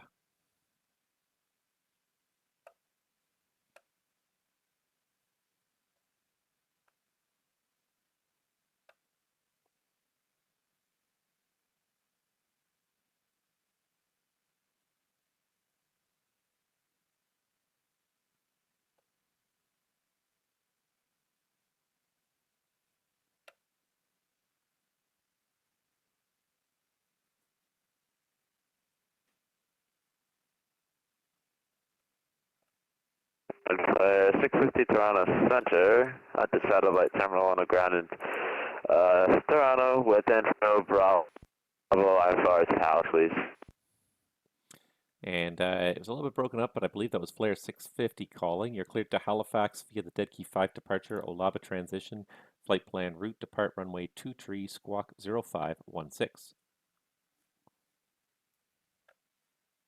Alright, clear to Halifax, Dead Key 5 departure, Olaba transition, flight plan route, expect runway 23 for departure, and squawk 0516 for flight 650. Flare 650, thanks. That readback is correct. Information in Toronto's Bravo. Give me a call ready for pushback. Local is in flight 650. Air Canada 141, turn left heading 330, descend 3000. 3000, 330, Air Canada 141. Try not to botch this guy's turn to final, like I did the last one. Oh, somebody's putting up a radio there. Haha. Didn't even know the North Bay radio was up.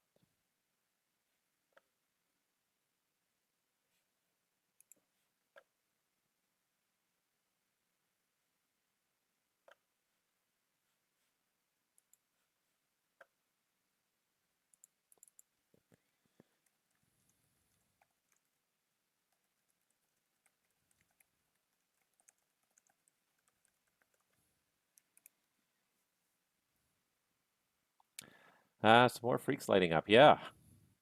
Yeah, we've got a North Bay radio controller now.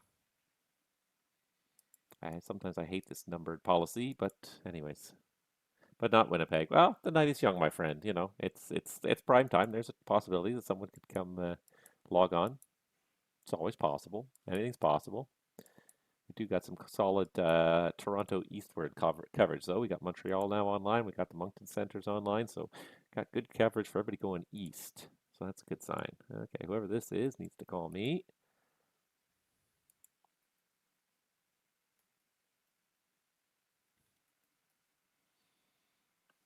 Air Canada 794 Toronto. Contact me once you're airborne. Winds 270 at 7. Clear for takeoff. Runway 23.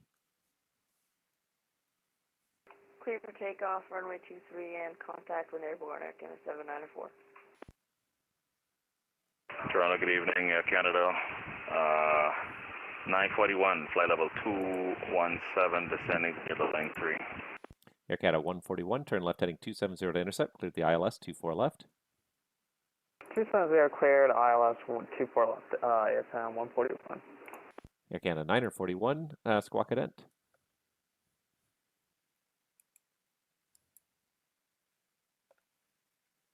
Okay, 941, thanks. You're identified descending through 213, descend 1000. The Toronto altimeter is 3017.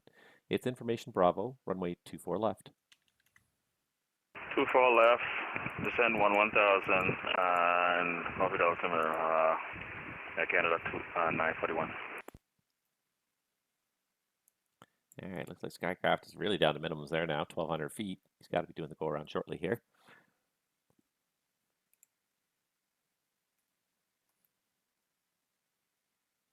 All right, keep an eye on this guy. Not to belittle anybody, but he seems like a bit of a rookie, which is fine. Not a big deal, but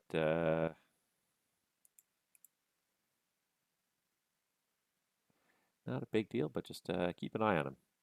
Don't be surprised if he blows the SID. It's basically my premise to that. Not trying to make fun of anybody because I've seen all sorts of people do it.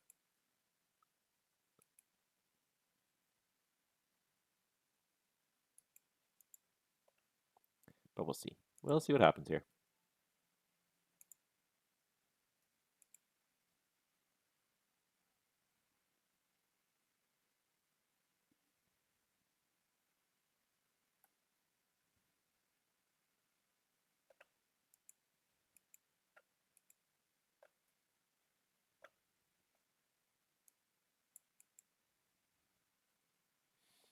All right.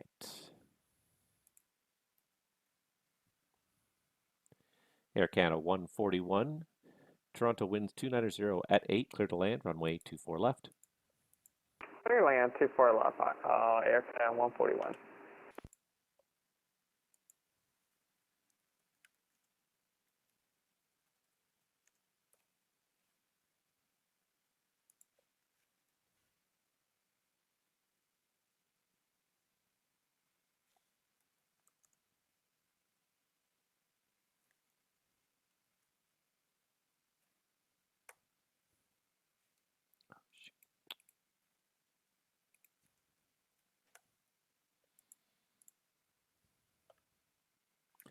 Air Canada 788 Bravo. Descend 8,000. Descend 8,000, Air Canada 788 Bravo.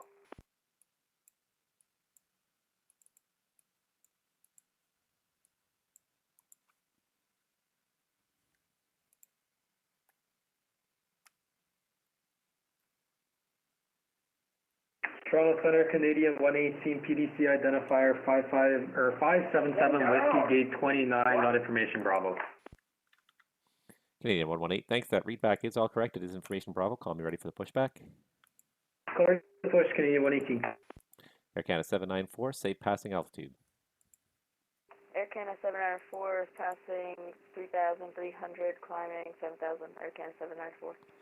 Air Canada 794, you're identified. However, if you read the SID more carefully, you'll see it does say 5,000 is the top altitude for all SIDs in Toronto. You can climb flight level 230. Climb flight level 230, Air Canada 794. Air Canada 794, turn right direct Ursula on course. Turn right direct Ursula on course, Air Canada 794.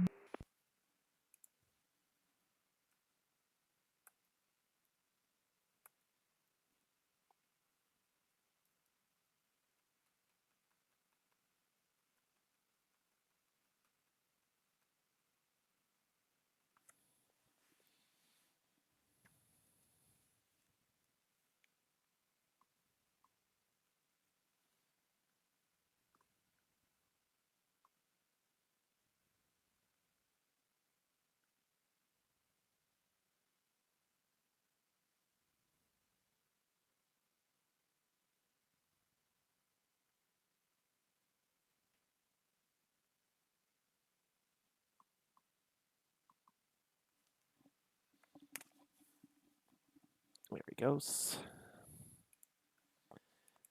Air Canada 788 Bravo, turn left direct Davik, descend 6,000. Turn left to Davik and then 6,000, Air Canada 788 Bravo.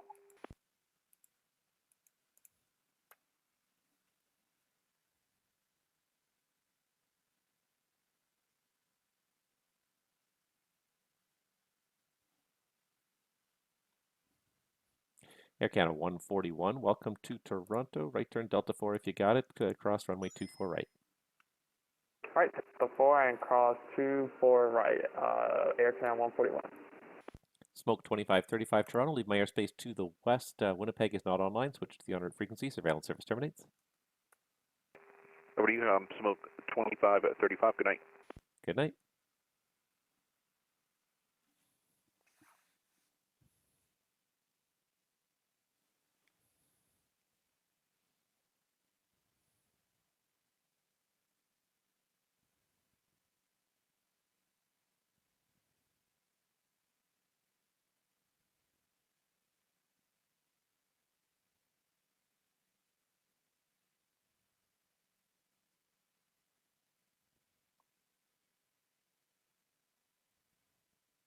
Prime 844, we're ready for taxi. Prime 844 Toronto, runway 23, information is Bravo, altimeter 3017. Taxi Juliet, cross runway 15 left. Runway 23, via Juliet, cross 15 left, Prime 844.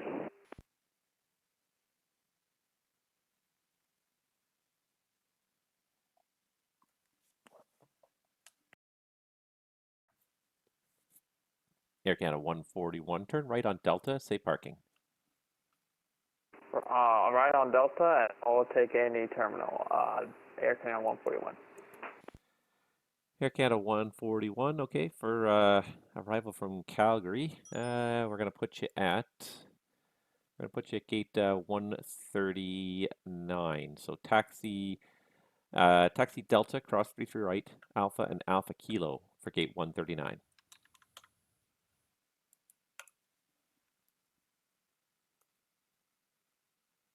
Sorry about that. Can you repeat that? Air Canada 141.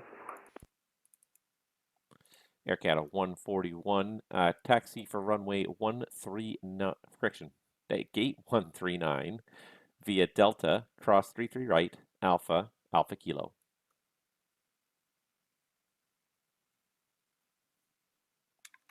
All right, taxi at gate 139 by Delta, cross from runway 33 right, Alpha, Alpha Kilo, Air Canada 141. Have a good night. Thanks, have a good night. Air Canada 941, descend 8,000. Descend 8,000, Air Canada 941. Air Canada 788 Bravo, descend 4,000, fly present heading vectors to final. On the 4,000, present heading to for vectors, Air Canada 788 Bravo. Where'd Skycraft go? Skycraft land?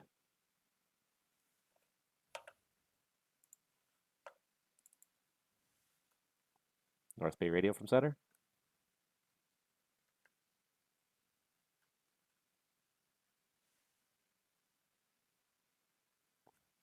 Aha.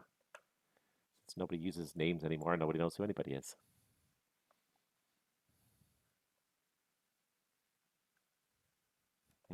I wouldn't know they had a Discord, and I wouldn't join it just to talk to somebody. All right, because we seem to have lost our Skycraft trainer, so I was going to try and do it, but I guess I can't.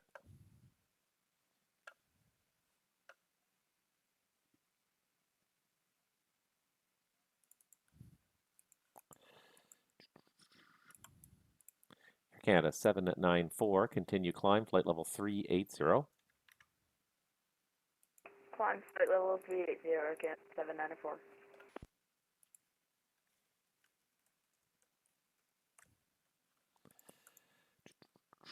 Air Canada 788 Bravo, fly heading 150, descend 3,000. 150 down to 3,000, Air Canada 788 Bravo. Air Canada 941, descend 6,000. 6,000, Air Canada 941.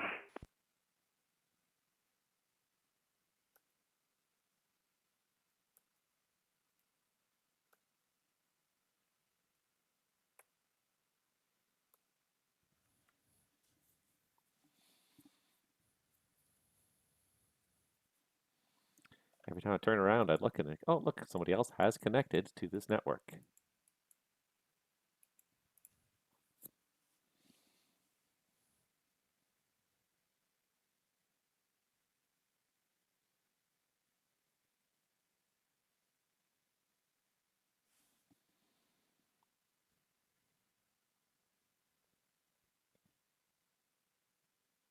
Air Canada 788 Bravo, turn right heading 210 for the intercept, cleared the ILS, 24 left.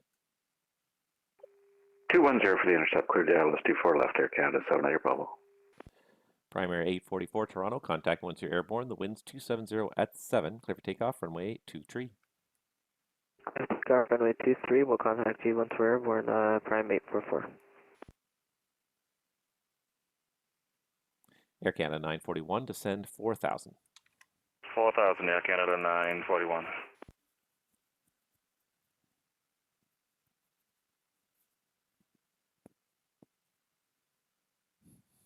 You know, I'm just looking at the quality of the stream here, and it almost has a very cartoonish quality to it sometimes. Not cartoonish, but like, it's very, yeah, because I downscale the codec, or downscale the image, it ends up looking very, very low res. It's not nearly that low res on my screen, but just because of the,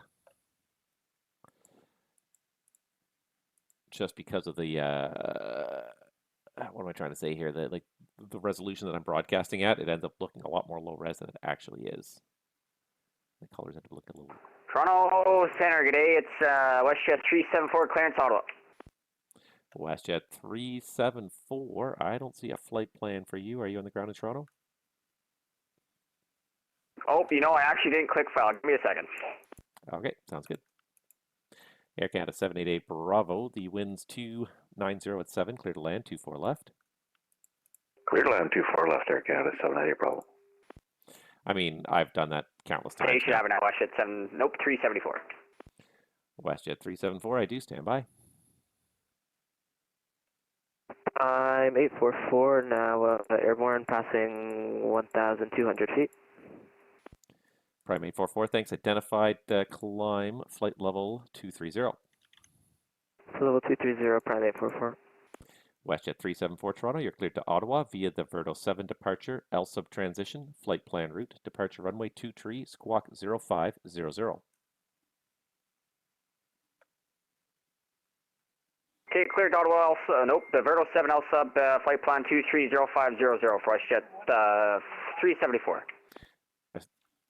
WestJet 374, that readback is correct. Toronto information is Bravo. Give me a call, ready for pushback. WestJet 374. Prime 844 Toronto, turn left direct Saver on course.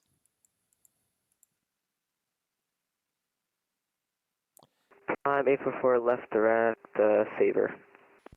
Air Canada 941, turn left heading 330, descend 3,000. Left 330, descend 3,000, Air Canada 941. And flight 650 at the satellite terminal. Request push start, please.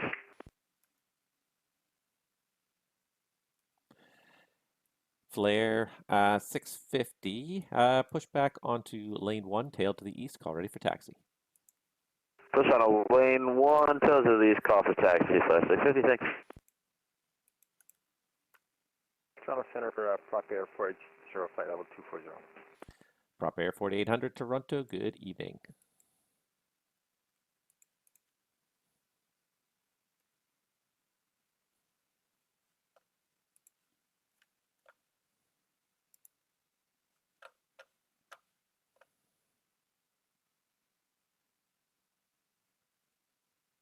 We certainly do get a lot of ATISs on ever since they upped that limit to 4 per controller. It makes it a lot easier to get a bunch of ATISs up and running, especially if you're covering a wide area. Whether if you're controlling a terminal or a center, you can get a lot of ATISs up and running, especially if there's 2 or 3 people. All of a sudden, it really becomes all the ATISs are up. Air Canada 941, turn left heading 270 to intercept, cleared the ILS 24 left. 270 to intercept, cleared the ILS 24 left, Air Canada 941. And Air Canada 788 Bravo, I think I cleared to land. If I didn't, you are cleared to land 24 left. Yes, you did, sir. Clear to land, Air Canada 788 Bravo. Thank you. Good evening, Air Canada 468 to gate 122, request BDC. Air Canada 468 Toronto, good evening. You're cleared to Ottawa via the Verdo 7 departure, LSUB transition, and flight plan route. Depart runway 23, squawk 0575. Cleared Ottawa, Verdo 7, LSUB flight plan route, depart runway 23, squawk 0575, Air Canada 468.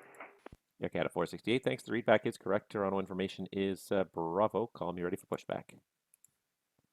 For push Air Canada 468. Prime 844, re-cleared direct Miglo, climb flight level 370. Direct Miglo and flight level 370 for Prime 844.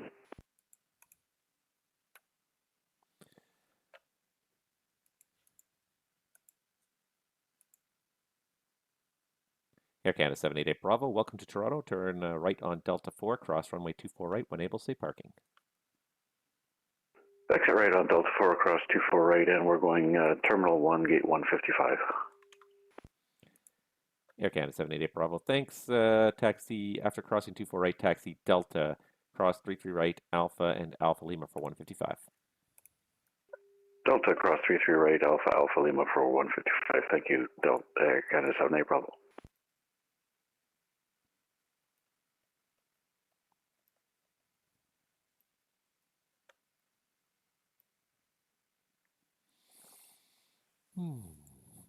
Yeah, there have been a few moments where it's gotten fairly hectically busy, but it hasn't been cray-cray for most of the evening at least.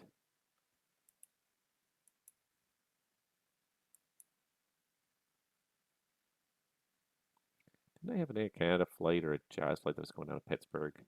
Seems to be gone. Like, it's funny because like the planes will disappear off your list too, and you won't. You'll know that something's missing, but you'll forget who's missing until you think about it. I probably didn't notice the Skycraft trainer disappeared for at least 5, 10, maybe 15 minutes after. Yeah, maybe it wasn't that long, but at least 5 or 10 minutes after he. After I saw him descend down to minimums.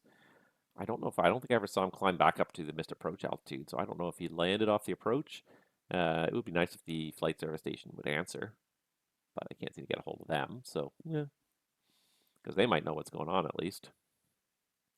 It is also that's another nice thing that's kind of it's been a start and stop idea for a long time here on this network is manning flight service stations, and it's something that seems to happen intermittently. There are a few places that seem to get manned on a somewhat regular basis by different controllers who I don't know if they like just the quiet airports. They're places where they're familiar with. They want to provide service. I'm not even sure what the kind of rationale is behind it because it's not a control service. It's just an information service.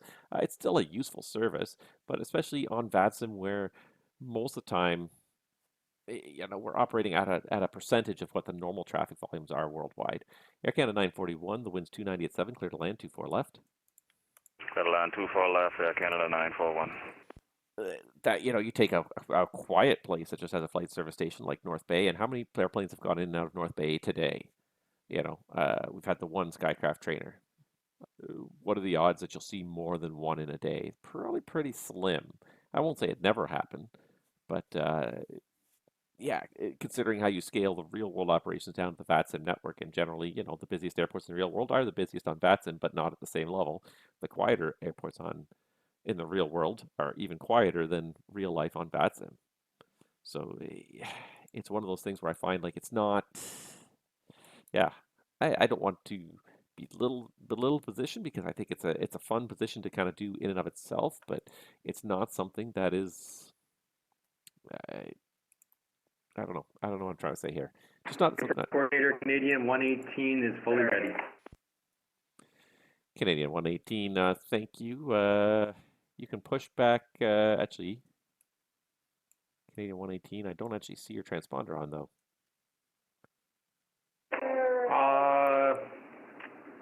We got her now? Give it a second. Yep, there it is. Canadian 118, thanks. Cleared to push back onto lane 4, tail to the east. Call ready for taxi. Lane 4, tail east, Canadian 118.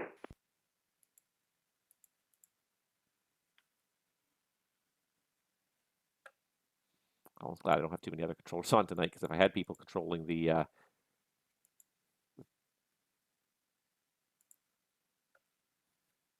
Howdy. Too bad we lost our Skycraft. More handoffs. Air Canada 468, nice. Gate 122, request push. Stand by. Sorry, who was looking for pushback? Canada 468 and K122. Air Canada 468 Toronto, push back lane 6 tail to the north, call ready for taxi. Lane 6 tail north, we'll call for taxi, Air Canada 468. Air Canada 941, welcome to Toronto, right turn Delta 6, cross 24 right, down to Delta and safe parking.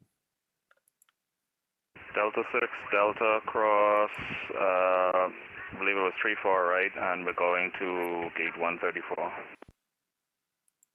Toronto, I said 374, ready for push. All right, Flare 650, ready taxi? Hey, Flare 650, Alpha Tango, so is Alpha ready taxi. Flare 650, runway 23, information is Bravo, altimeter is 3017, taxi Alpha Hotel. Taxi Alpha Hotel, Flare 650. WestJet 374, you push back on lane 3, your discretion, just use caution. There's a 320 pushing off Charlie 29 onto gate 4 there behind you, just look out for them. Okay, lane 3 will look for the traffic, WestJet 374. Air Canada 941, gate 134, taxi Delta, cross runway 33 right, Alpha, hold short of Alpha Kilo. All right, Delta, Alpha, hold short Alpha Kilo, Air Canada 941. And Air Canada 941, I misspoke. It's Alpha short of Alpha Lima, my apologies. All right, Alpha, hold short Alpha Lima, Air Canada 941. Sorry about that. A whole bunch of stuff just happened at once.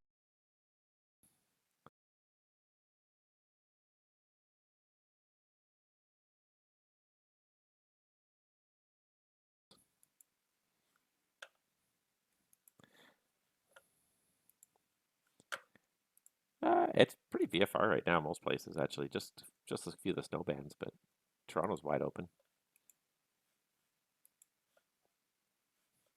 Yeah, they're right under the snow band, I think now. This is Air Canada 794. It looks like I've left your airspace, so I guess I'll go to 122.8. Air Canada 794, affirmative. Just about to call you. You've left my airspace to the west. Minneapolis not online. Switch to the on frequency. Surveillance service terminates. All right, have a good night, Air Canada 794. Carjet 427 Toronto, you leave my airspace to the west. Winnipeg, unfortunately, still is not online. Switch to the on frequency. Surveillance service terminates. Have a good night, Tom. We order Unicom, and they must know I'm coming. Thanks for the great ATC. Have a good one, Rob. Carjet 47. Good night. All right, stuff is happening there, but I can probably step away for a second because I just need like a drink. My throat is parched, maybe a little snack too.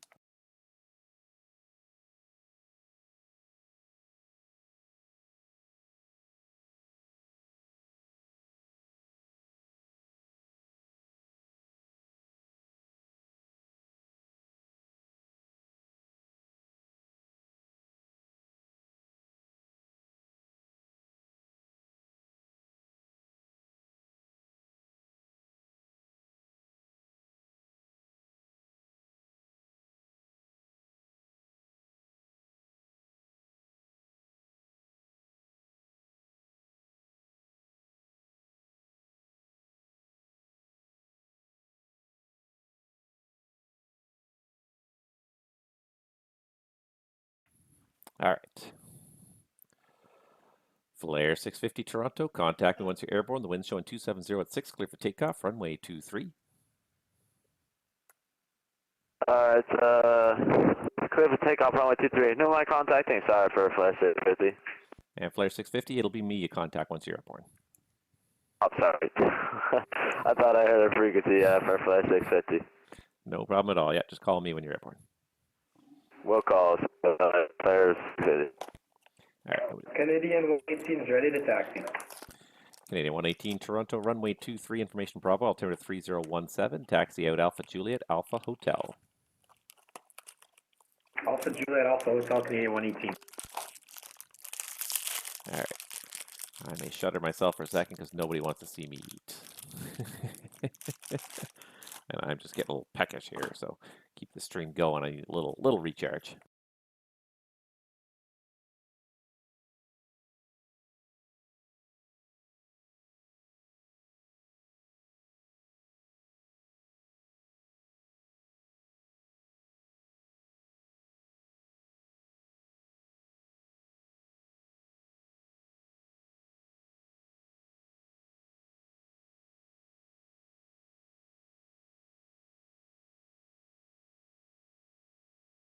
Air Canada 468, ready to taxi.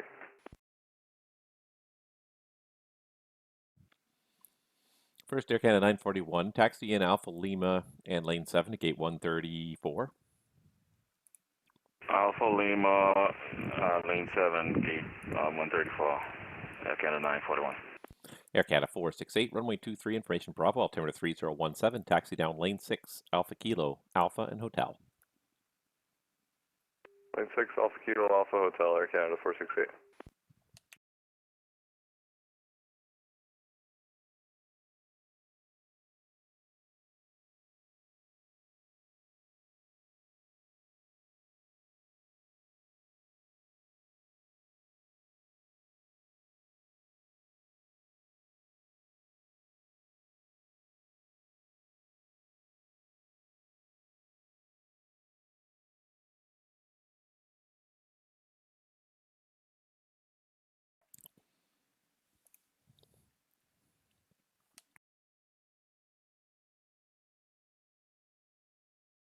All right, sorry about that, guys. I just need to snack a little something there. I'm starting to get a little peckish and definitely not going to keep this going without it.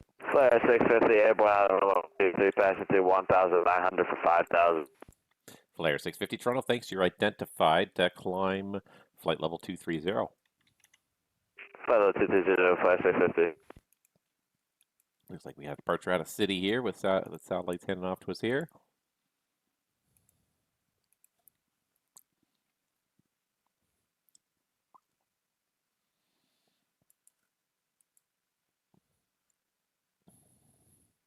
Prop Air 4800, reclear direct Ilusi.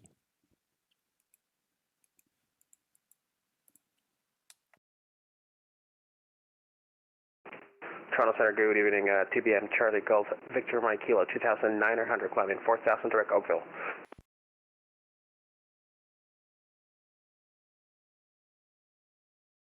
Prop Air 400.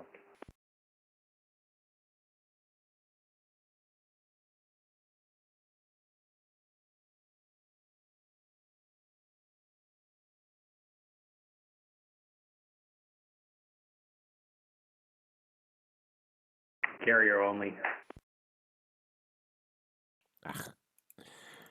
And Prime Air 4800, I may have blocked you there. Confirm you direct Ilusi now? That's affirmative. Direct Ilusi, Prop Air 400. Victor Mike Kilo, hello. Climb 7,000. Climb 7,000, Victor Mike Kilo, hello. Flare 650, turn left, direct Saver on course. Turn left, direct Saver on course. Flare 650.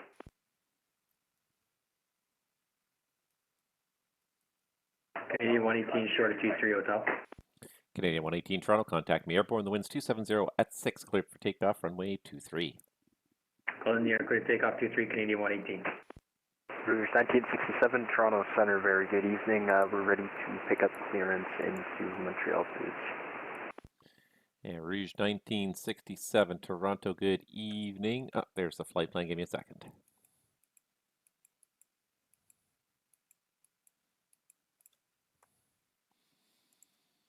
Rouge 1967, you're clear to Montreal Trudeau, dead key 5 departure, Miglo transition, flight plan route, depart runway 23, squawk 0562. Rouge 1967, we're cleared into Montreal via the dead key 5 departure, Miglo transition, flight plan route. Expect runway 23 for departure, squawk at 0562. Rouge 1967, thanks. That readback is correct. Information in Toronto is Bravo. Give me a call when you're ready for pushback. Information Bravo, we'll give a call when ready to push.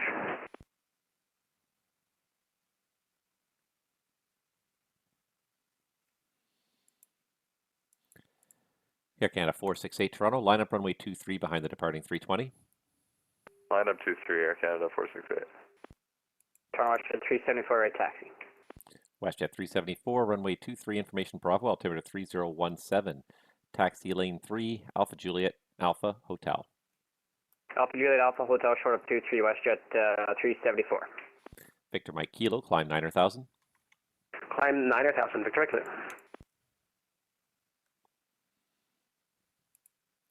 Flare 650, Macy traffic just right here, 12 o'clock is a TBM at 7,000. I'll be laddering him up beneath you. Keep him in sight, flash 650, thanks. And Victor Mike Kilo, traffic about your 2:30 to 3 o'clock for about 7 miles is a southeastbound 737 climbing through 11,000 now. I'll be laddering you up underneath him. Roger, we don't have him inside. We have one take us. Victor Mike Kilo, thanks. Victor Mike Kilo, thanks. Climb 10,000. Climb 1, sir, 10,000. Victor Mike Kilo. Air Canada 468 Toronto, contact me once you're airborne. The wind's 270 at 7, clear for takeoff, runway 23. Clear takeoff 23, Air Canada 468. Canadian 118 is 2.5, climbing 5,000. Canadian 118, thanks. Identified, climb 7,000. 7,000, Canadian 118. Victor Mike Kilo, climb 15,000. Climb 15,000, Victor Mike Kilo.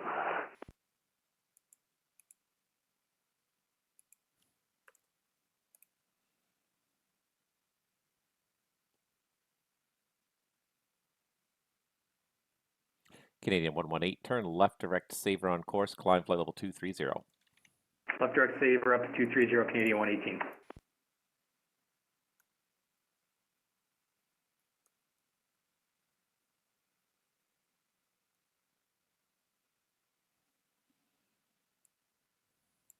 So we got at least one inbound guy here from the east.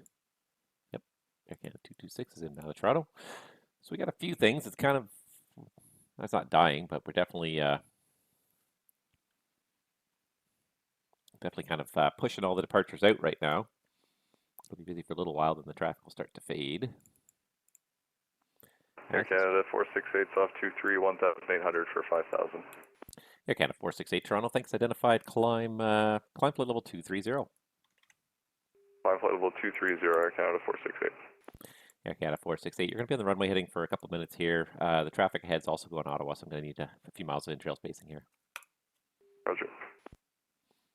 Flare 650 Toronto, climb flight level 350. I'm 350, flash 650. Victor Mike Kilo, climb flight level 260. Climb flight level 260, Victor Mike Kilo.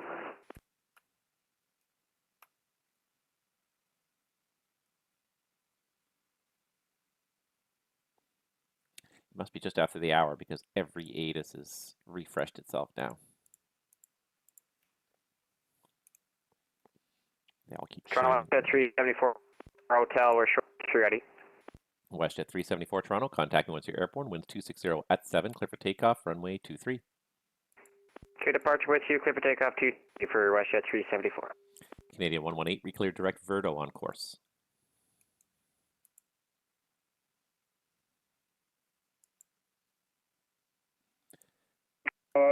Say again for Canadian 118? Canadian 118, reclear direct Verdo. Direct Verdo, thanks, Canadian 118. Air Canada 468, turn left heading 160. Left 160, Air Canada 468. Rouge 1967, we're ready for push. Rouge 1967, turn the transponder on. What gate are you parked at? We're at gate 138. Rouge 1967, thanks. Push back onto lane 7, tail to the east, call for taxi. Lane 7, tail east, we'll call for taxi, Rouge 1967. Canadian 118, above 10,000, speed 290 knots or faster for in-trail sequence. 290 or better, Canadian 118. Air Canada 468, turn left direct saver on course. Direct saver, Air Canada 468.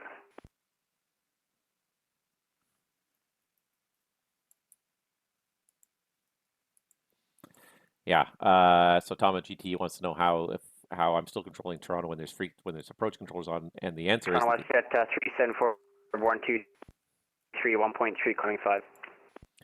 WestJet 374 Toronto, thanks. You're identified. Climb flight level 230. You're going to be on the 245 heading for a couple minutes here for in-trail sequence. Good 23, check the heading for WestJet 374. Prime 844, contact Montreal Center now, 128.77. Good day. 2877 Montreal Center for Prime 844. See you. Have a good night. And the answer is yes. There's 2 approach controllers on. Toronto Center, good evening. Air Canada 226, flight level 380. Satellite controllers. Air Canada 226 Toronto 380. Good evening. The Toronto information is now Charlie. It's runway 24 left for arrivals. We'll pick up Charlie and we'll plan for 24 left arrivals, Air Canada 226. Thanks. Yeah, so I'm just gonna fix this cord here that's dangling down. Yes, yeah. So the two controllers that are online are satellite controllers. They're not the approach. They're not the arrival controller for Toronto itself. Air Canada 468. Maintain speed 290 knots. 290 Air Canada 468. WestJet 374. Turn left heading 180. 180 WestJet 374. Canadian 118. Climb flight level 310. 310 Canadian 118. And Canadian 118, transition to Mach 0.78 or faster. Transition 78 or greater Canadian 118.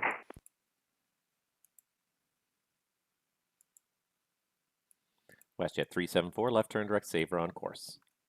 Sabre WestJet 374. Yeah, so those two guys are controlling the low-level sector here. So they're controlling all these satellite airports and the airspace immediately above them. Oshawa City, Hamilton, Kitchener, London, all those airports. So that's where those two guys are controlling. So they're not actually the arrival controllers, which I kind of agree is a very confusing nomenclature. I am not a fan of this nomenclature at all that they're using.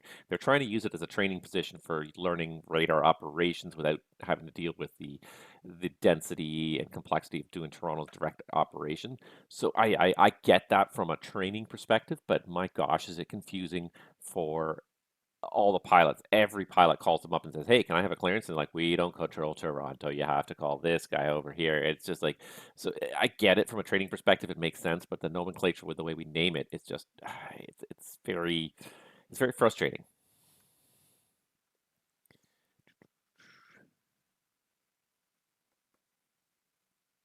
Air Canada 468, climb flight level 310. Climb flight level 310, Air Canada 468. Air Canada 46, disregard. WestJet 374, speed 290 knots or less in the climb for sequence 2 Ottawa. Okay, 290 or less in the climb for WestJet 374. Air Canada 468, I'm going to get you to transition to Mach 0.78 for cruise today. Okay, transition to Mach 78, Air Canada 468.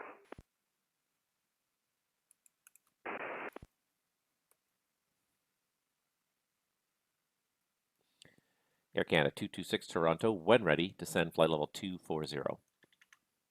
When ready, we'll descend flight level 240, Air Canada 226. Prop Air 4800 Toronto, the city information is Papa, plan runway 26.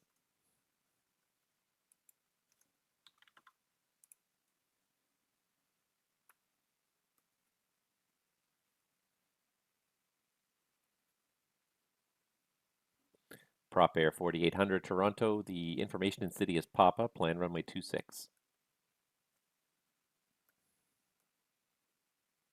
Or not.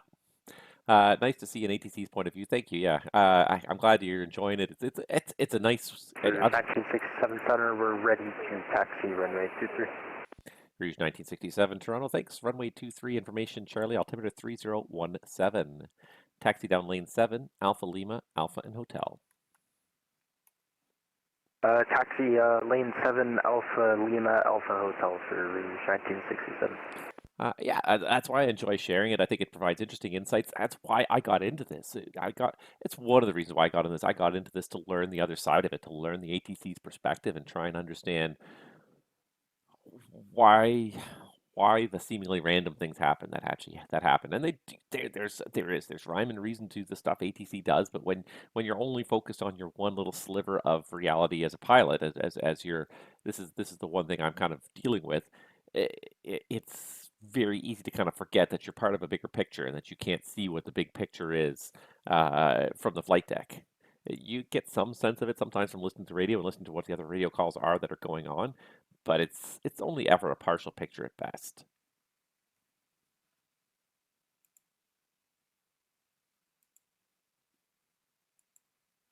So yeah, that's why I enjoyed it, and I do enjoy it. I also enjoy the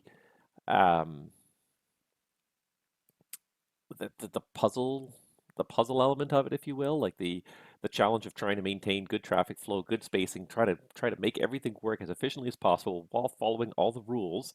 I always do appreciate that. I always think that's an interesting perspective as well.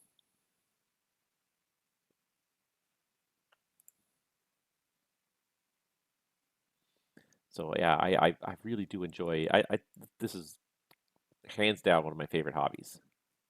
Uh, and I'm so glad I discovered it. I discovered it almost 15 years ago, but I'm so glad I discovered it because it's a hobby that never fails to generate interest. It kind of keeps most of the time keeps me engaged. There are sessions, I will admit, there are sessions where I'm not engaged, where there's so little traffic that I'm just doing something else. I'm scrolling my phone or watching TV or doing something else, uh, and you don't even you don't even focus because there's so little stimulation and it's one of those things they kind of teach you about, but there's a curve of stress. There's such a thing as too much stress, but also such a thing as too little stress. WestJet 374, climb to level 290. 29 WestJet 374. So you can imagine it's a little bell curve. It goes up in the middle and down the other side. So down at the other side here, you have the obvious thing of you have too much stress. So from your perspective, guys, this side here, but you have too much stress over here. And what happens when you have too much stress? Your performance goes down. But also at the other end here, where you have too little stress, if nothing's really keeping you engaged and focused and you're not really paying any attention at all because there's so little stress, that also has very low performance. So you want to have that peak right in the middle where you have enough stress to keep you engaged. We need enough stress in our lives to keep us engaged. Too much stress is a bad thing, but too little stress is also a bad thing because it just makes you disengage and lose interest. So there have been those nights for sure where I've been online and so little is happening.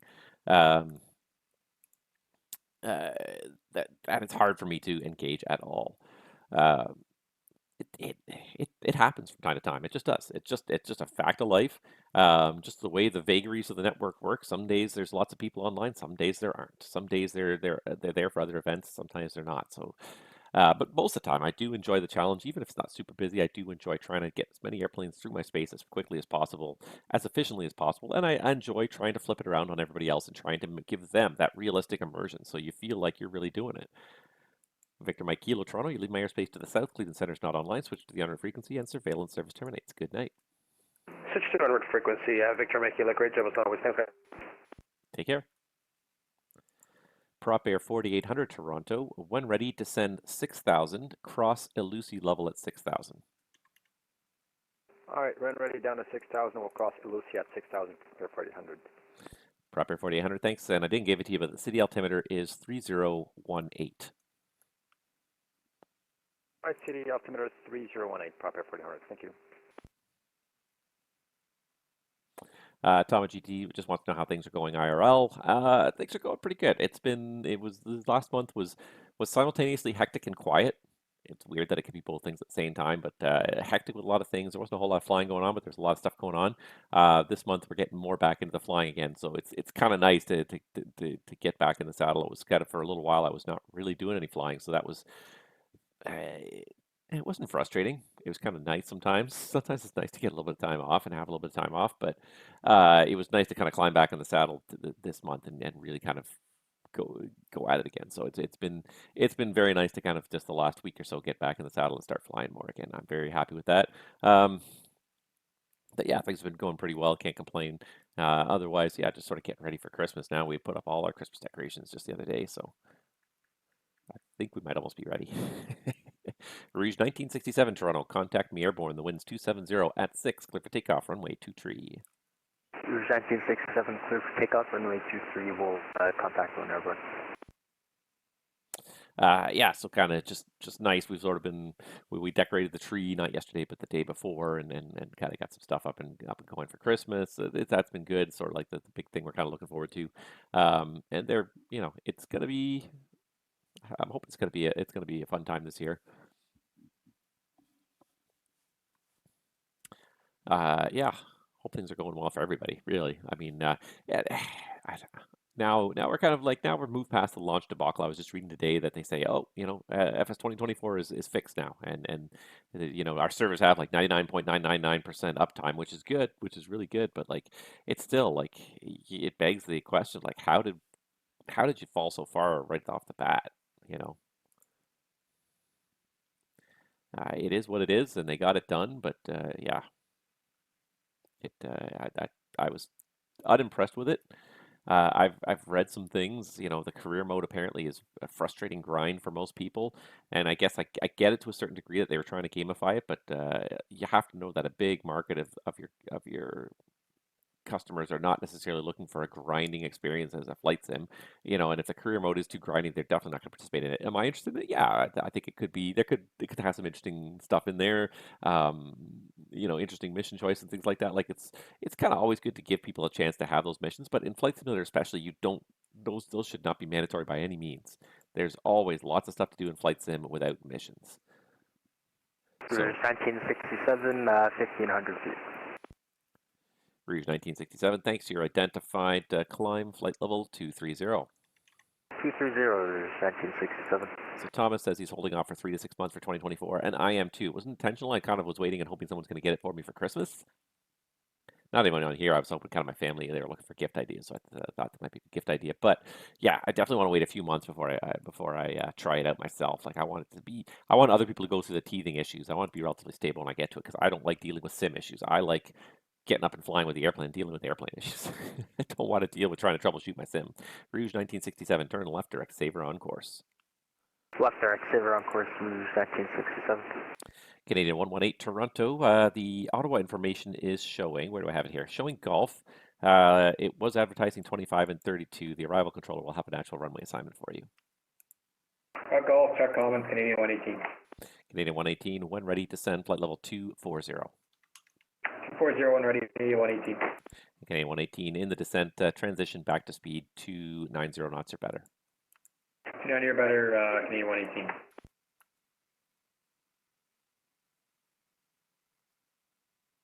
Air Canada 468, same for you. The Ottawa information is golf. It's either runway 25 or 32. The arrival controller will have the assignment for you. When ready, descend flight level 240, and in descent, transition back to speed 290. We have golf when ready, flight level 240, will transition to 290, Air Canada 468. Rouge 1967, left turn, direct Sandon on course, climb flight level 370. Direct Sandon, climb 370, Rouge 1967.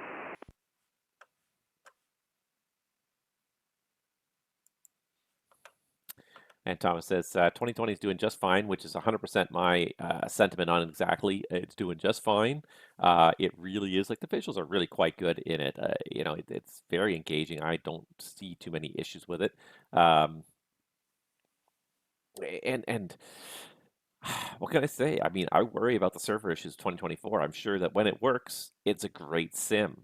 But relying so much on the, and I guess we do in 2022, but I mean even more so in 2024. You can't do anything in 2024 if you can't connect to the server. The internet goes down, fire up a different game, go play Factorio or something for a little while. I've been playing Factorio a lot lately because I bought the Space Age expansion and I think it's fantastic. But yeah, anyways, but yeah, and see, and I find it so amusingly ironic that on day one they demonstrated the biggest shortcoming of that simulator, which is the fact that you are so reliant on having that persistent connection. That connection goes down, you might as well just pack it in. You're not going to do any flying.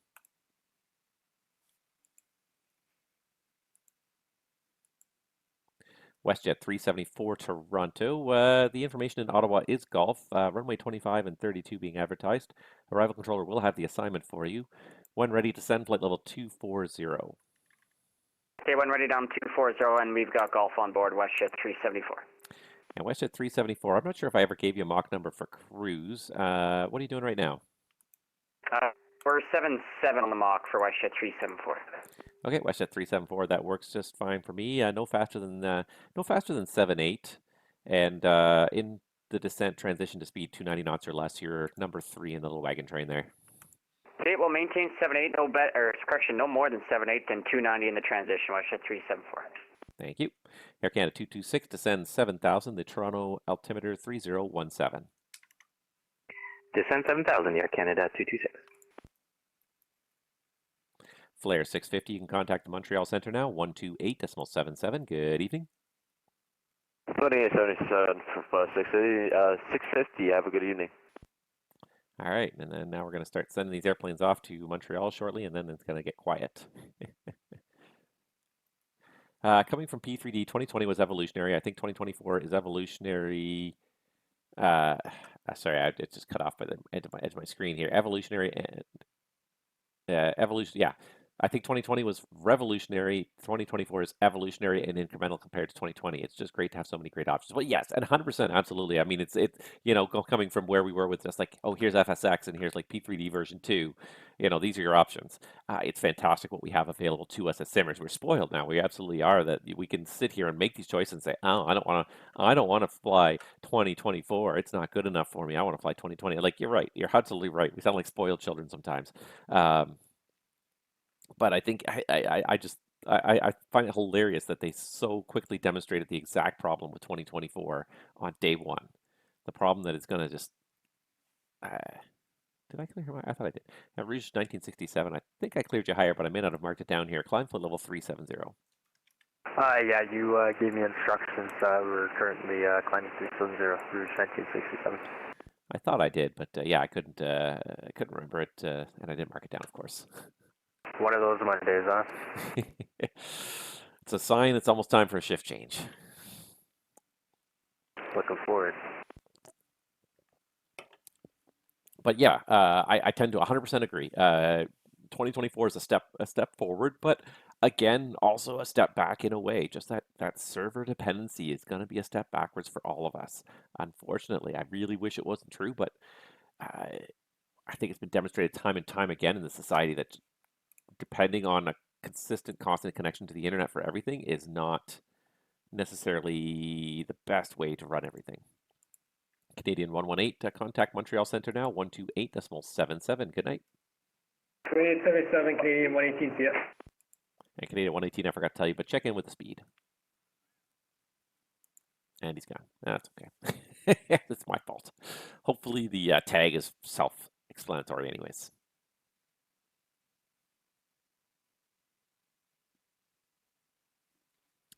Yeah, so I'm not in a hurry. I am curious, 100%. I'm curious. There's certain things about the sim that look really good, so I'm certainly very curious to try it. But I think I will be very hesitant to uninstall 2020 for exactly those kind of reasons. Like, it'll be the backup. If the servers for 2024 are down, then hey, maybe I can run 2020 as long as everything's still compatible with it. So, and then. Therein lies another issue too, is that, for us as users, it's great to have all these options. The problem is having add-ons that are compatible with all of your different options and having them all installed and everything.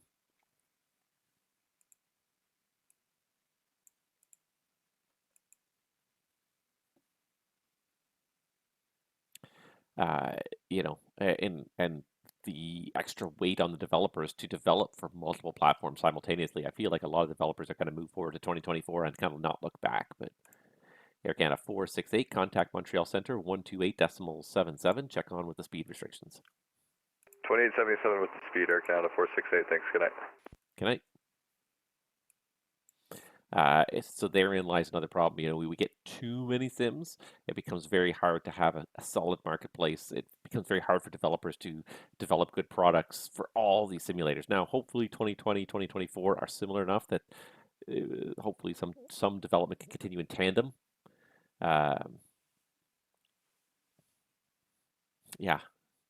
Hopefully they can do that. I don't know if it's going to happen or not. I really don't, but it certainly is. It's wishful thinking at the very least. And then Thomas says, yeah, reliance on the cloud's not great for sure. Hope they change that over time and give us options. See, and the thing is, I don't think they're going to, because that's the reason FS 2024 exists, is because they fundamentally rewrote.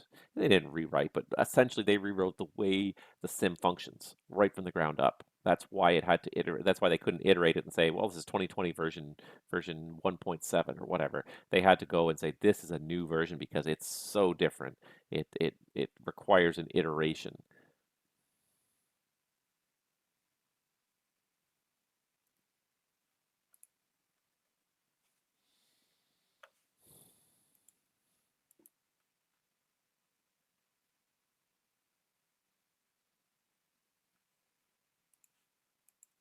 Where this guy's going.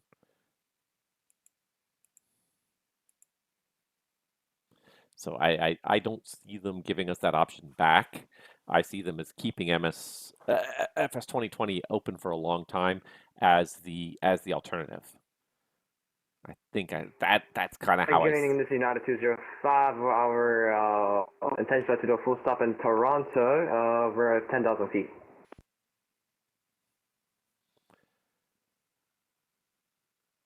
United 205 Toronto. Good evening. Squawk code 0522.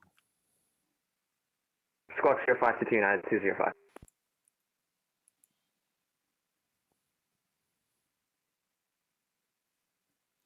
WestJet 374. You can contact Montreal Centre now on 128.77. Check in with a speed restriction. Have a great night. Okay, off to Montreal. We'll check in with the speed rush at 374.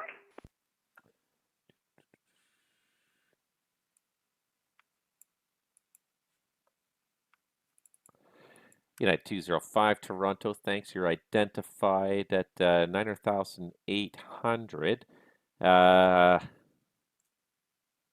Hold on a second. Something's not right here. Stand by.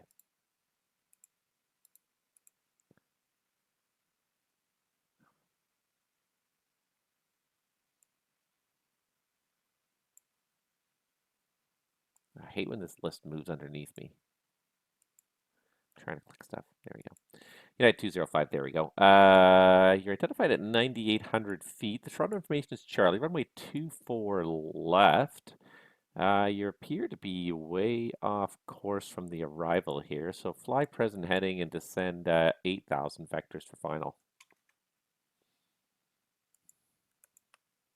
Expect 24 left and fly present heading and descend to 8,000 feet, United 205.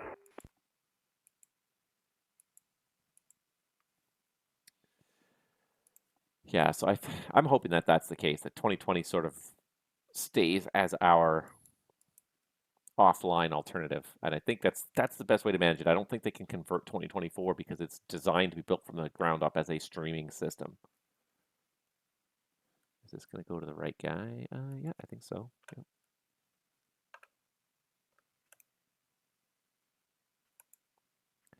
Prop area 4800 Toronto. Contact terminal now on 133.4, 133.4. G'day.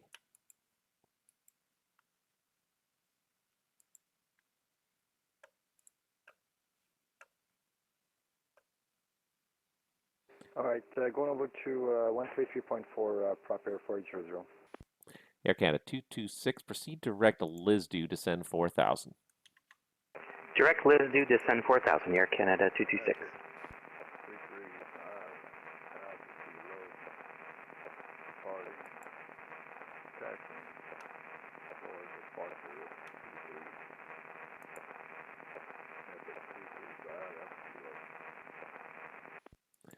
That was on the guard frequency. Whoever that was on the guard frequency, so I'm not going to worry about it too much. Looks like we got a departure just off the ground in Hamilton there, so maybe it'll add a little bit of interest here shortly. Where'd the Rouge plane go? I seem to have lost my Rouge plane. Oh. Losing lots of airplanes everywhere. Oh well. Yeah, I feel like I mean, I kind of like having both sims as an option, but I look at things, I look at, I look at developers like PMDG, like Phoenix, that put a lot of effort into their products for a particular sim. And then, yeah, okay, everyone wants them to immediately convert their product to 2024, but it's like, how many people are going to want to kind of stick with 2020? Thing is, enthusiastic flight simmers who want to fly high fidelity aircraft and follow procedures, etc., are a fraction of the market for MSFS. I understand the business model to follow the money. I would, but shame if they were to like the core simmers. I hope not. I would say yes, but also no. To the degree that like the amount of money that hardcore simmers drop in the marketplace and everywhere else is many times greater than what the average Xbox user will drop. You'll be lucky if you can get half those people who played on day one, who were Xbox Game Pass users, to buy a single add-on. Yeah, maybe that's wishful thinking on my part, but I really do believe that. I believe that the serious hardcore simmers, yes, it's a very small percentage of the actual user base numerically, but in terms of the spending power, they are the ones that you really do want to attract and keep because they will spend a lot of money. I spend way more money on this hobby than I should, and it's probably on the order of four figures a year that I spend probably on aircraft, add-on scenery. I spent a fair bit on hardware this year. I did get my mini EFIS. I was actually very impressed. I managed to get the mini EFIS with the first batch,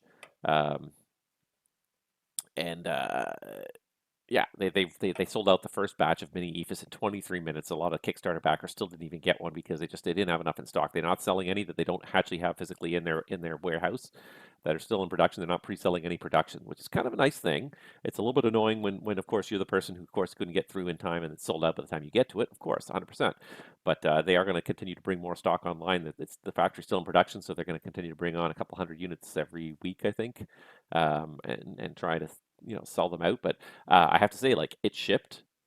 It ordered on the Saturday. It was in my hands on the Wednesday, I think. They took the orders on Saturday was when they opened the orders. Monday morning it shipped from Hong Kong, and Wednesday lunchtime it was in my dirty little hands. So I was very impressed with how fast it shipped, and considering the price was included the shipping, that was pretty impressive as well. United 205 to send 6,000. Descend to 6,205. Air Canada 226 descend 3,000 at Lisdu, cleared the ILS 24 left. Descent 3000 and Atlas View cleared ILS 24 left, Air Canada 226. United 205, turn left heading 270. Left 270, now 205. Who's this guy? Another guy flying the same wrong route. What are these guys putting in here? Because they're filing the route correctly. This guy was filed through the Ling arrival, so why is he way over here when the Ling arrival is way over here? I don't understand. Yeah, so does Microsoft make all that money off the hardcore simmers? No, absolutely not. They do not at all. But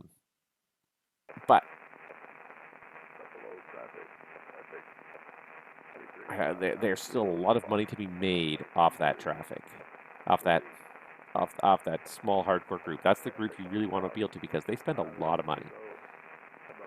Probably the average simmer. I think I imagine one of the reasons why that they probably got control of the server loads now as well as seeing all the mistakes and errors and where their bottlenecks were is also it was a Xbox Game Pass, day one. And then they day one release, and they hoopla it up big time. So you get all these casual gamers who are like, sure, it's free. I'll give Flight Simulator a try. Why not? I can fly an airplane. I'm a gamer. I can do that. United 205, present heading, intercept the localizer for 24 left. Present intercepting localizer 205. So what am I trying to say here? So I imagine that part of the reason why they've been able to improve the server reliability as well is the fact that it's probably a much more what am I trying to say here? It's probably a much more manageable crowd now too. That a lot of people either got turned off on day one and swore against the sim, or even if they didn't. Run approach. This is United 205. Can you confirm the landing runway? United 205. It is runway 24 left. 24 left. United 205. Thank you. Pretty sure I gave that to him. Maybe I didn't. I guess it's possible I didn't give it to him.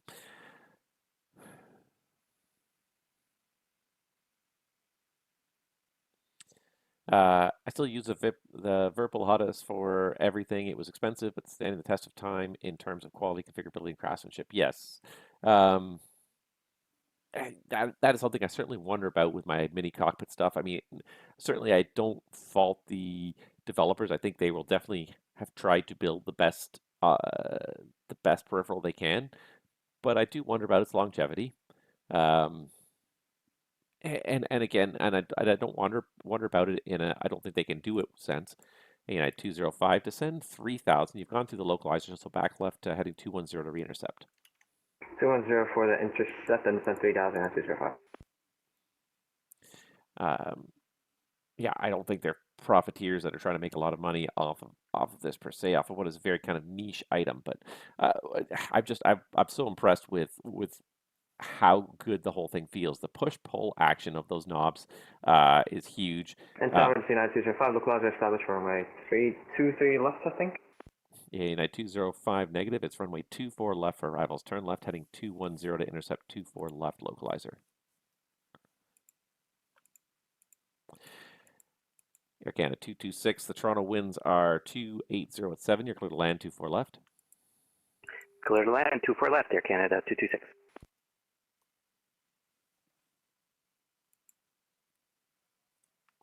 Go ahead.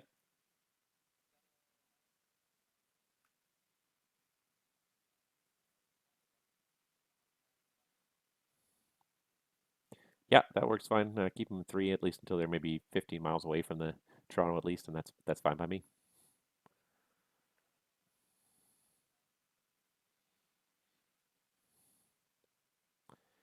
Yeah, if they want to go up to 14,000, yeah, you hand them off to me when they get up a little higher, and I'll take them through my space for a little bit.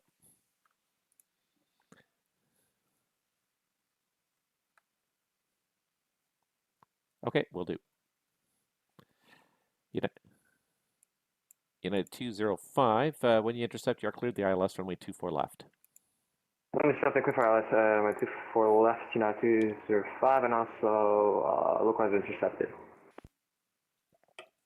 United 205, roger, and start reducing speed now. Cross QRX at 160 knots. Okay, 160 knots, United 205. He's also still doing 240 knots over the ground at 3,000 feet. That's probably about 230, 220 indicated. He's catching this guy by 100 knots. Throw the anchor out, man. Throw the anchor out.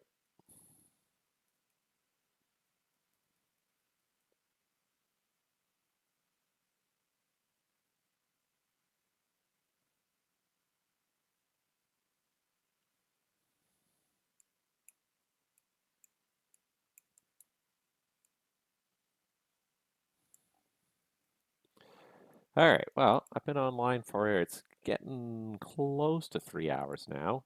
I'm beginning to think it's time to pack it in soon. Not yet, but soon. I got a little while till I have to head to bed, but I definitely don't want to stay up too late tonight, so got an early morning tomorrow morning. Just want to make sure I'm not late. I'm not late for it, or not tired for it, I should say.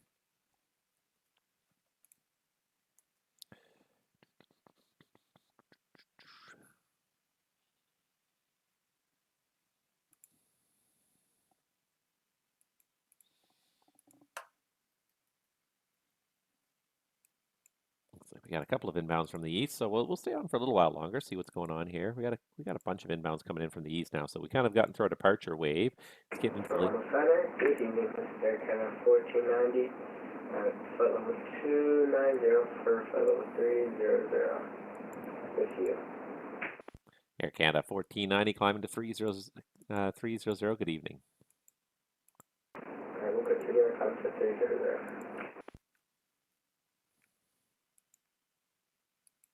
Toronto Center, Air Canada 215 with you, climbing flight level 320 and Mach 0.75 or less. Air Canada 215 climbing 320. Good evening. Air Canada 226, welcome to Toronto. Right turn on Delta 2 if you got it. Cross runway 24 right and stay parking. We'll vacate via Delta 2 and cross 24 right and looking at gate 169 this evening, Air Canada 226. United 205, the traffic's just about to vacate. Your number 1, winds 280 at 7, clear to land 24 left. After traffic vacating, number 24 left, with some knowledge for land, United 206. And Air Canada 226 for gate 169. We'll get you to go Delta, cross 33 right, Alpha Lima. We'll take Delta, cross 33 right, Alpha Lima, Air Canada 226. Thanks for ATC. See ya. Good night. Air Canada 490. The Toronto information is Charlie, runway 24 left for arrival.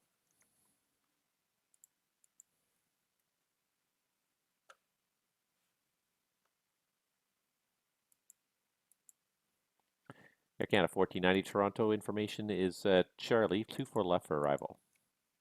Info Charlie and 24 left arrival for Air Canada 1490.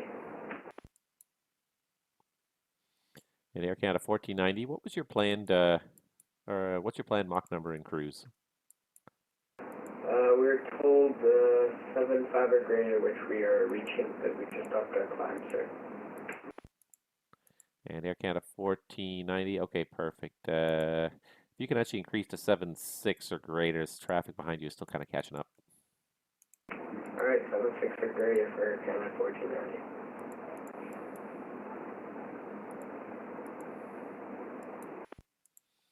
And Air Canada 215 for sequence Toronto. I'm going to get you to reduce a little bit more. Make it Mach decimal 7.3 or less, just for spacing. 7.3 or less, Air Canada 215. United 205, welcome to Toronto. Continue Delta 6 cross runway 06 left onto Delta and say you're parking. Crossing runway 6 left onto Delta, and we'll see where's the parking at 205 and let you know. And sorry, United 205, I missed that. You said anywhere? I will see. Okay, let me know. Copy that.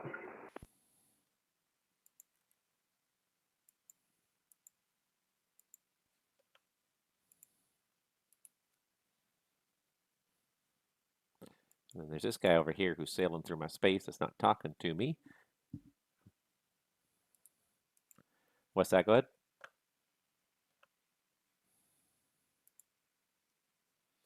Okay, perfect. I got nothing up in that sector right now, so you can climb them up whenever you see them. Yeah, I just start them climbing and hand them off to me. There's no traffic on that side of the terminal right now. Perfect.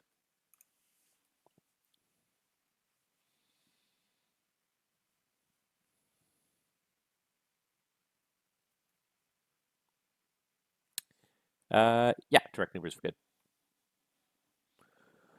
Okay.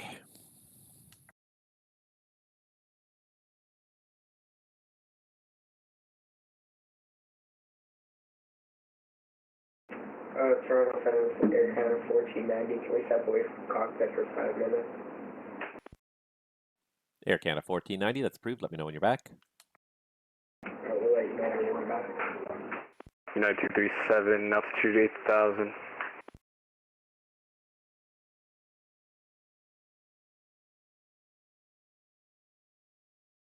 Sorry, that was United 37? 237, correction. United 237 Toronto, squawk code 0545. 0545, United 237.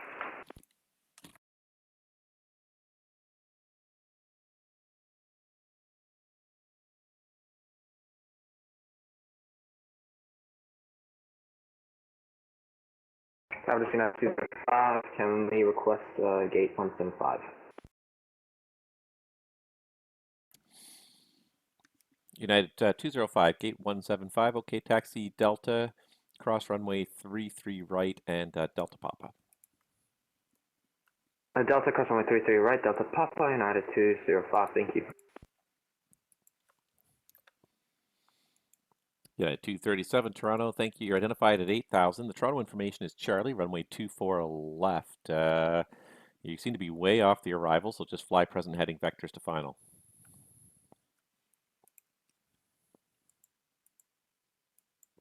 We wanted to use RNAV for the runway 23. And United 237, unfortunately I don't have any transitions for the RNAV from this side, so it'll be 24 left. Yeah, no problem. Center Hello Foxtrot, Romeo Delta's passing 5,300, direct Uber for 6,000. Fox Romeo Delta, Toronto, hello, climb 14,000. Climb 14,000, Fox Romeo Delta.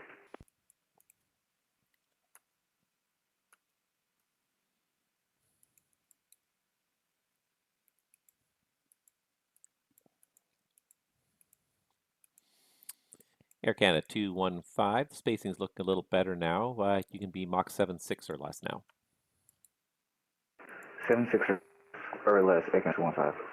Thank you for your help. United 205, fly heading 340, descend 4,000.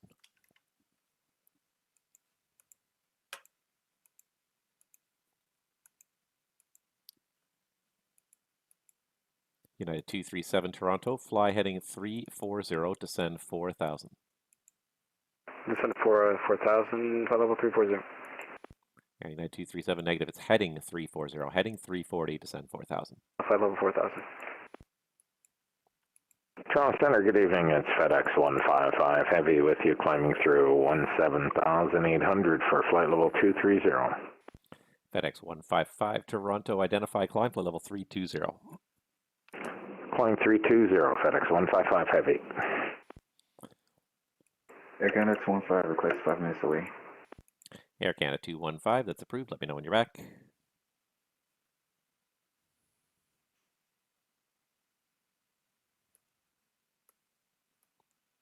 All right. Actually, FedEx is not coming to Toronto. Haha. It should have been the hint that he was not in the star.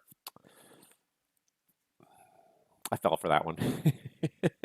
He's on his way to Memphis, but I fell for it. It looks like he's... I just assume everyone wants to go to Toronto. I mean, where else would they want to go, right?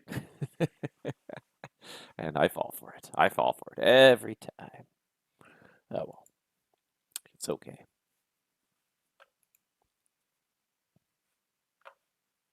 Nine two zero five, crossing runway 33 right. 205, you are cleared to cross runway 33 right. Clear to cross runway 33 right, 205, thank you.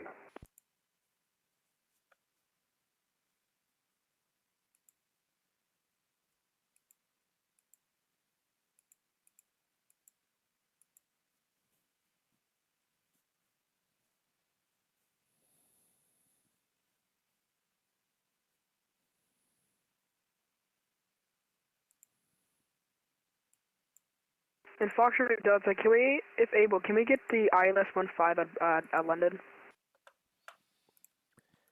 And Fox Romeo Delta, you're going to have to make the request with the terminal controller. Oh, for crying out loud.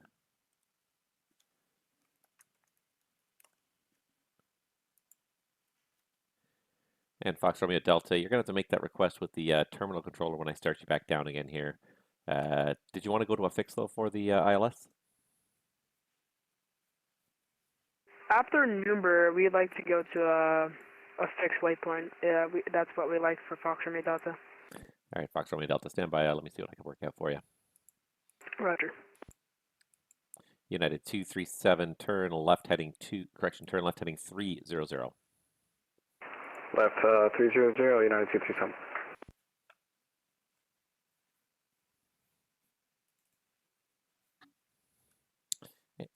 Hello, Westsat from Center. Hello. Fox Romeo Delta, what are you?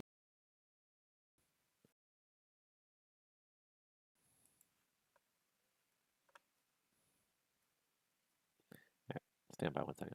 Sorry, Fox Romeo Delta. Just to confirm, you said you want the ILS to runway 15? 8 Fox Romeo Delta. All right, stand by. And Fox Romeo Delta said he's still looking for the ILS to 15. Are you okay with that?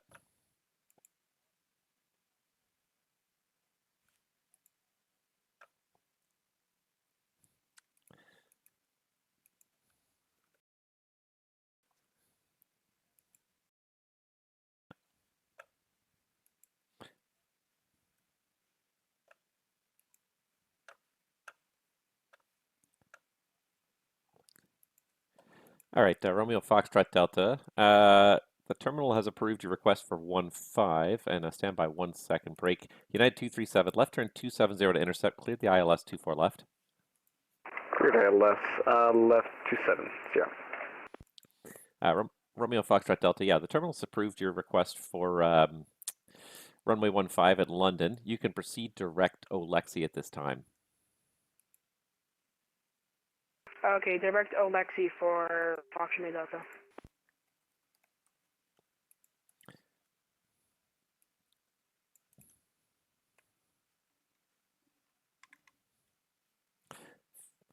Fox Romeo Delta, when ready, descend 8,000. London altimeter is 3022. I'm ready to send 8,000 Fox Romeo Delta.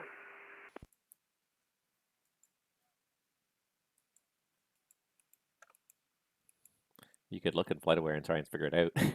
United 237, looks like you've gone through the final approach course. Back left 210 to re-intercept, still cleared the ILS 24 left. Correction 2, was it 217 heading? United 237, 210 heading for the intercept. I'm putting 210 for the honest.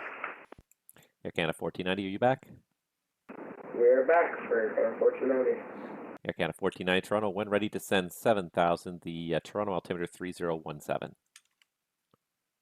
Altimeter 3017, and we'll descend to 7,000 when we're ready for Air Canada 1490. Air Canada 1490, if I didn't give it to you, it is runway 24 left. You gave it to us for 1490. And Fox Romeo Delta, it's going to be information Charlie now in London, and they are going to show runway 15. Okay, we'll catch Charlie, Fox Romeo Delta.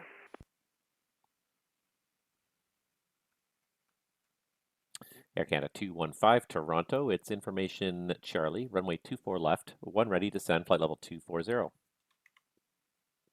Runway 24 left and flight level 240 when ready, Air Canada 215. Air Canada 1490, in the transition, maintain a speed of 280 knots or faster.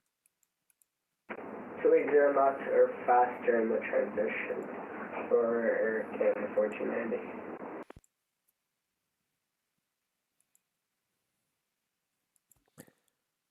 And Air Canada 215, you got a pretty good space for the traffic ahead. I'm going to cancel your speed restriction for now. I may have to re-implement it if you start to catch up to them. But for now, your speed restriction's canceled. Speed restriction canceled, Air Canada 215.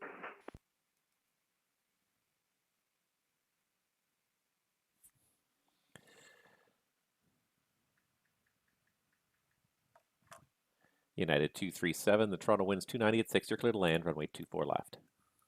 Clear to land 24 left, United 237.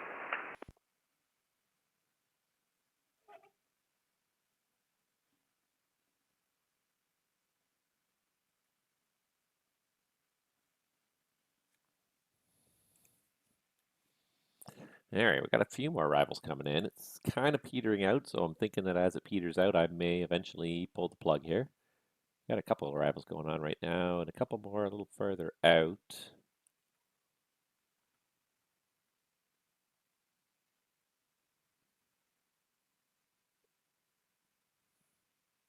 One guy just departed Toronto. Or I mean, just departed Montreal. It's probably this guy right here, I think. Also inbound Toronto. At some point in this range here, I'm going to probably pull the plug. Toronto Center, just to confirm for Air Canada 1490, speed restriction is 280 or less for Air Canada 1490. Air Canada 1490 for now, it's 280 knots or greater as you transition through from Mach back to indicated. Okay, 280, thanks.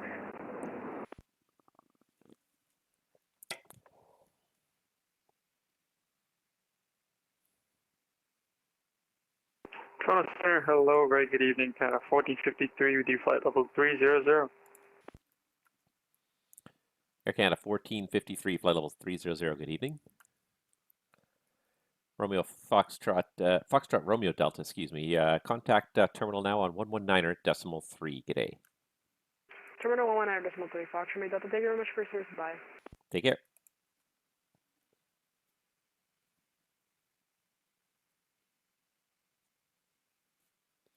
Air Canada 1453 Toronto. The Toronto information is Charlie, runway 24 left. One ready, descend flight level 240. Information Charlie, runway 24 left, when ready, descend flight level 240, Canada 1453.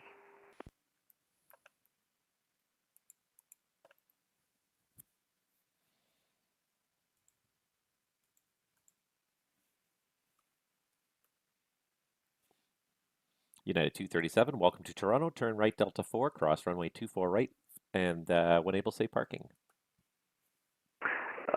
Take a right on Delta, cross runway 23 right, United 237.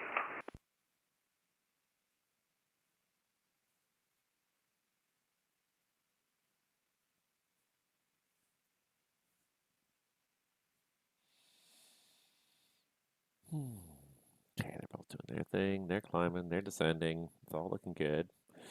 Yeah. One thing I've been kind of toying about with the last little while, because there's some things that are starting to bug me, and there's some things that are weird about Canada and Canadian ATC, and not necessarily weird, but they're very they're quirky, perhaps is a better way to put it, different from a lot of other places. And I've been sort of toying with the idea of putting together just a short little video kind of explaining some of the key differences in operating IFR in Canada versus other parts of the world, especially the United States, because there are some key differences.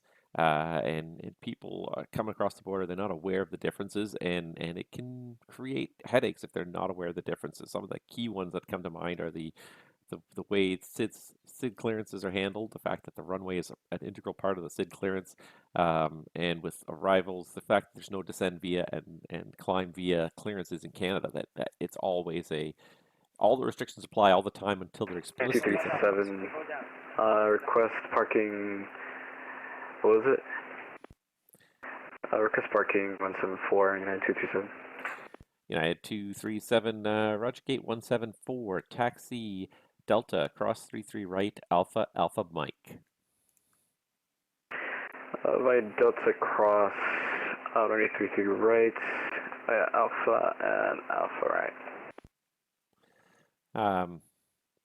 Yeah, so there's just some idiosyncrasies, some differences in the way Canadian ATC runs. That is, they are minor differences, but they can have a really big impact on the operation. And the fact that we don't do descend via clearances in Canada, that everything on the star is a restriction, is required until someone tells you specifically it's not. So if you're cleared via a star, and not that you use the word via, but if the star is in your flight plan, and you've been cleared via that flight plan, all those vertical restrictions on that star are mandatory.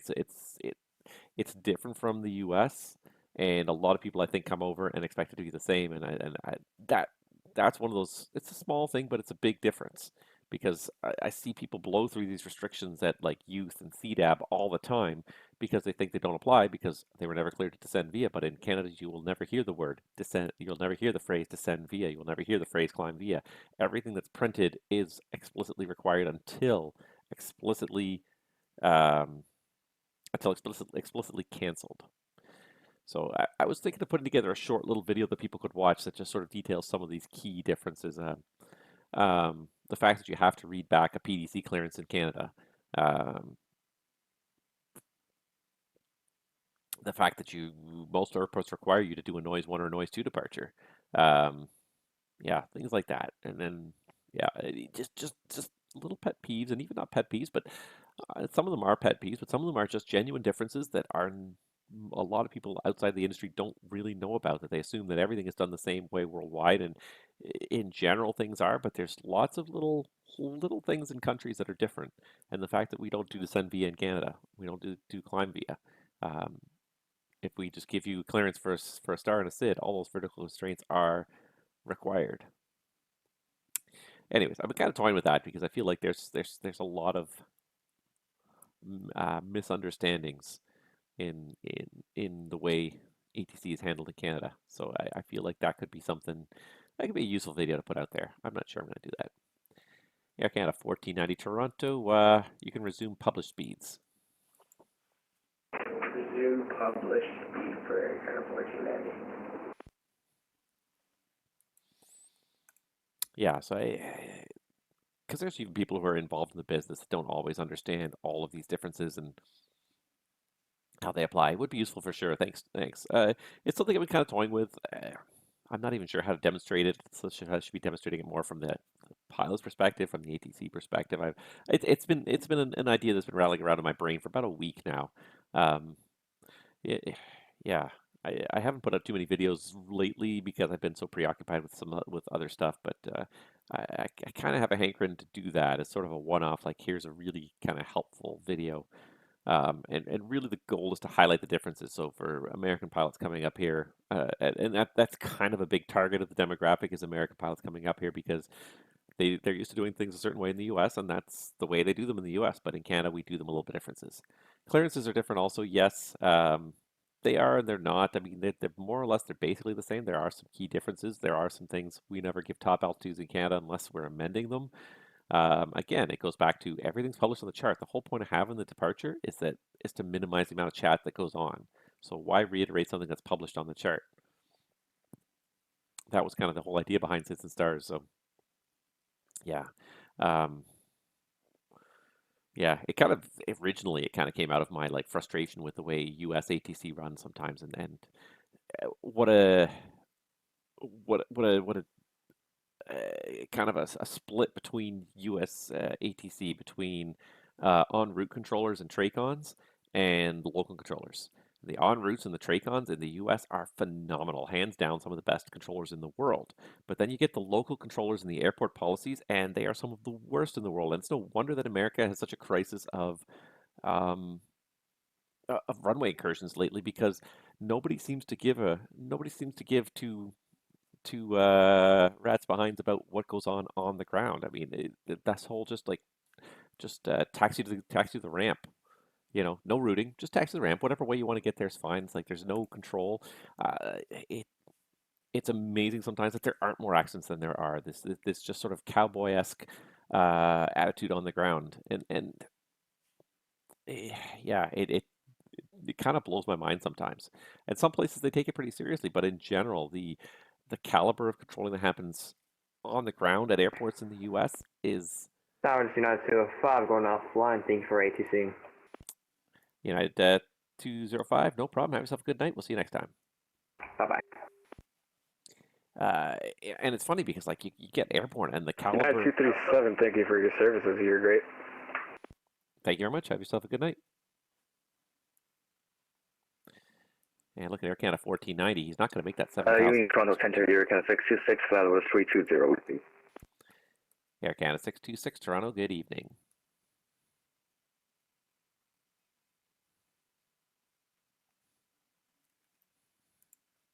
And he completely blew through that restriction there. What is it? I have Toronto up here somewhere. I had it up here just like earlier today. Star. Let's look at the ragged. And because it is at the corner, right? It is where you turn the corner there at Denka. And he is now 6,000 feet above that. Air Canada 1490, descend 3,000. 3,000 for Air Canada 1490. Air Canada 215, descend 7,000. The altimeter Toronto is 3017. 7,000, Air Canada 215. Why did he not ask me for descent? I missed that. I missed that completely. Air Canada 1490, I gave him his descent plenty of time. There's no reason why he's at 3,000, where he's at 13,000 feet.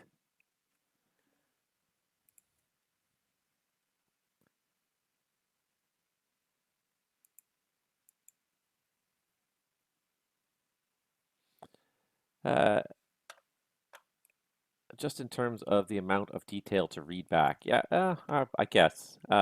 You know, basically, especially for the clearances, I would say pretty much all of it has to be read back. I find that there's a few people, the Skycraft guys kind of have a little bit of a bad habit there of not really reading back much of the clearance, and it's a little bit of a bad habit there. You really pretty much have to read it all back. I need confirmation on the SID, I need confirmation on the runway, I need confirmation of squawk code. If you don't want to say flight plan route, I can deal without that, but I do need the SID read back. Air Canada 1490, you're cleared the ILS, runway 24 left. Clear the ILS 24 left for Air Canada 1490. I will let him figure it out. Air Canada 215, I'll loan that one. I guess I didn't give him a clearance lower. Air Canada 1453, descend 7,000, altimeter Toronto 3017. Descend 7,000 and 3017, Canada 1453. Even in the US, though, if you do a voice clearance, most places they expect you to do a full readback of the route, unless they explicitly say otherwise. Some places in the ATIS will say just readback just the squawk code, but most places will expect a full readback unless you've said something else. You might actually make it down there. I don't know if he'll be able to decelerate that 777. Hopefully he's not too heavily loaded.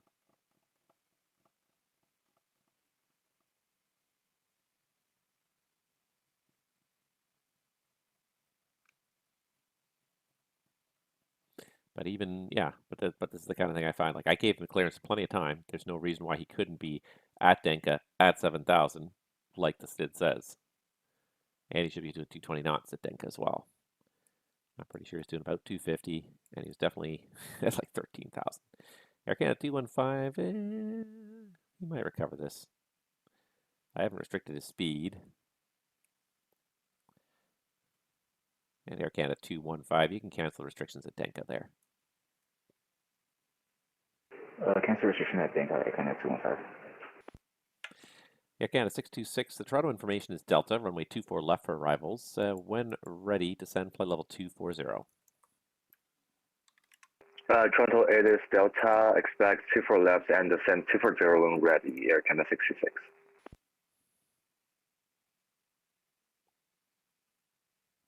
Yeah, I guess 1490 managed to do it, but he certainly wasn't respecting the constraint there at all.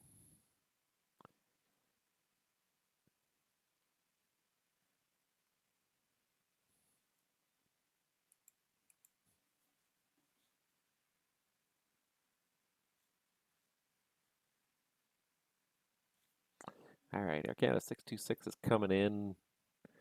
He seems to be kind of the last of this wave right now. There is another guy on the ground in Montreal. They got a bunch of guys locked in there, but I don't think I'm going to stick around for anyone who's not already airborne, just because I can't stay on here forever. I've given it a good several hours. I may not even stick around for the 626 because it's just quieting down so much that he really doesn't need my control services. Air Canada 215, descend 4,000. 4,000, Air Canada 215. And Air Canada 215, I guess I neglected to give you the descent clearance in time there. Do you want a short vector to lose a little bit of altitude, or do you think you'll make it down? Yeah, probably. All right, Air Canada 215, fly heading 330. 330, Air Canada 215.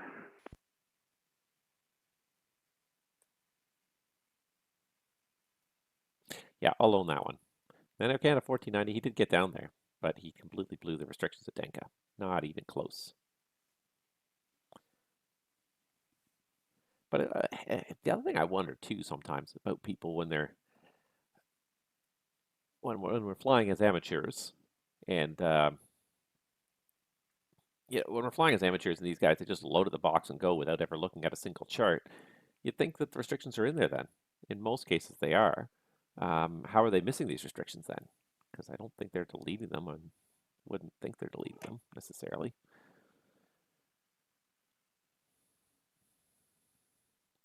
Air Canada 1490, Toronto winds 290 at 7, clear to land 24 left. Clear to land 24 left, Air Canada 1490. Won't take long, just a short vector here. Give him like 3 miles through the localizer and probably turn back. Will probably be all he needs to lose the altitude.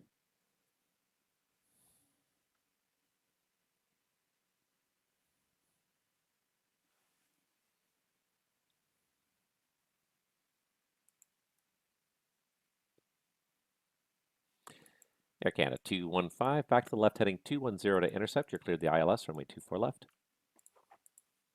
Left 210, clear the ILS 24 left, Air Canada 215. I don't want to give this guy too far out, so I think that was more than enough. That may have even... Oh, you should left 210, right? Air Canada 215, affirmative, heading 210. 210, Air Canada 215.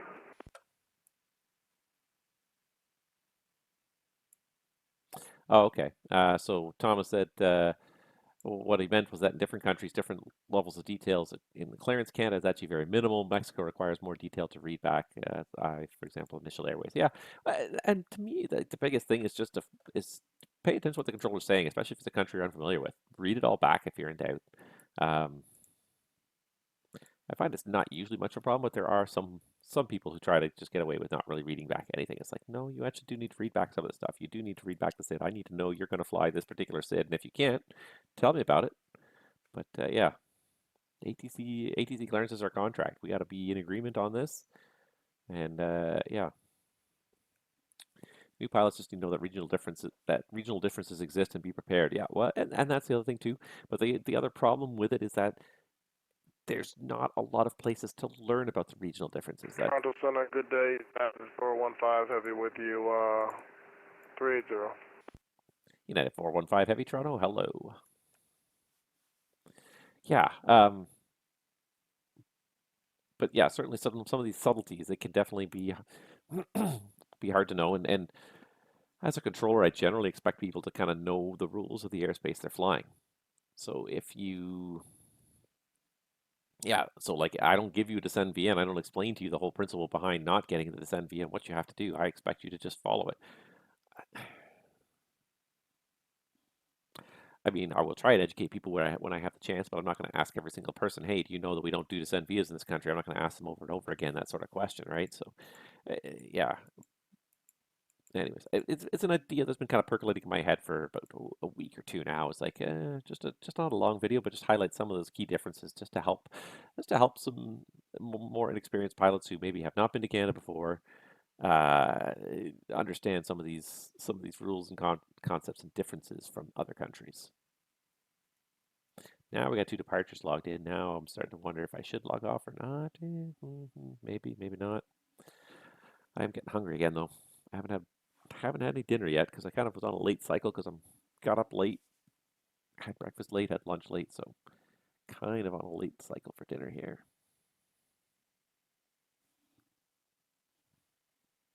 What time is it now? Yeah. Definitely not past the next hour anyways. Not going to stay online. I'm just debating how long I'm going to stay on here for because there's not a whole lot going on. Air Canada 1490, welcome to Toronto. Cross runway 24 right, turn right on Delta, cross 33 right, and say parking. Cross 24 right on Delta and cross 33 right, and we'll let you know when we have our parking. It's very unfortunate, Andy. Thank you.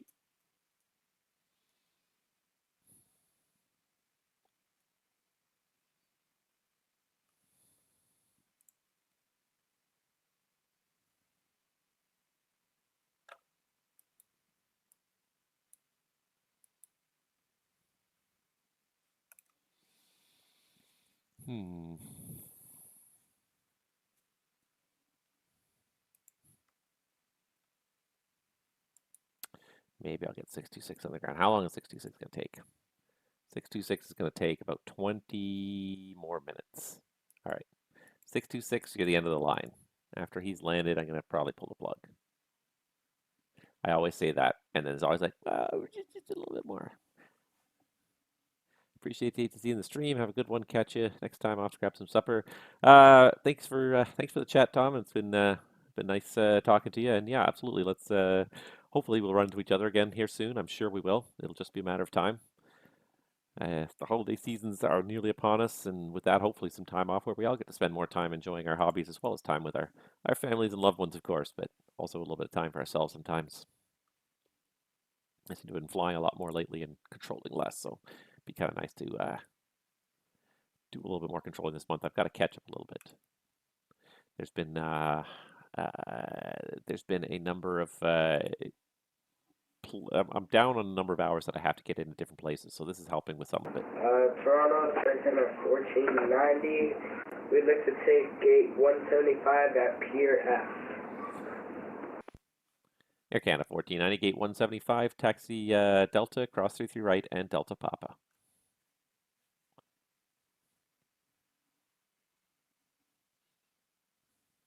Alright, we'll actually get Delta cross 33 right, and then Delta Papa for gate 175 for Air Canada 1490. Good night. Air Canada 215, the wind's 290 at 7, clear to land, 24 left. Clear to land, Air Canada 215. What's going on with the server?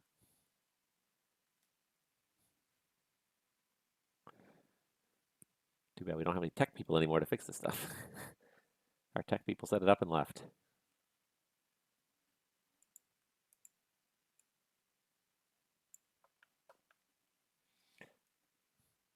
I don't know anymore.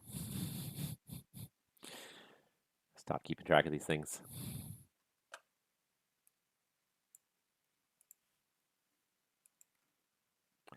Air Canada 1453, proceed direct Amalou, descend 5,000. Direct Amalou, descend 5,000, 1453. The nice thing about skipping Amalou or skipping Denka is then the restriction is gone. If he deletes the restriction out of his FMS, everything will go faster. FedEx 155, Toronto. You're about to leave my airspace to the South Cleveland Center. Still not online. Switch to the on frequency. Surveillance service terminates. Roger, over to Unicom, FedEx 155 Heavy. Have a good night. Good night. Air Canada 626, descend 7,000. The Toronto altimeter is 3018. 7,000 and altimeter 3018, Canada 626.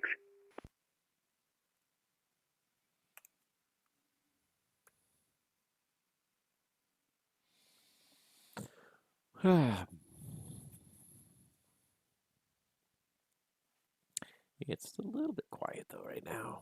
It's not super quiet, but it's quiet enough. I feel like it's going to be the end of my controlling very soon here. And I am starting to feel a little tired. Maybe it's just lack of food, lack of energy.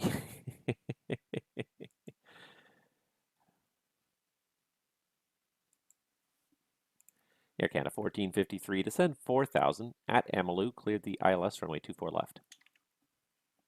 Descend 4,000 at Amalu, clear ILS 24 left, Canada 1453.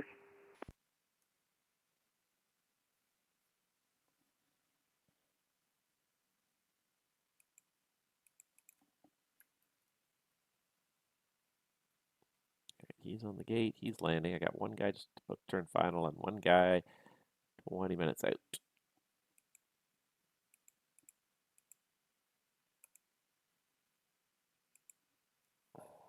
I may not stick around for Air Canada 626 if he's going to be this slow. He's already slowed to 360. He is really kind of slowed down there. Shouldn't they be in bed?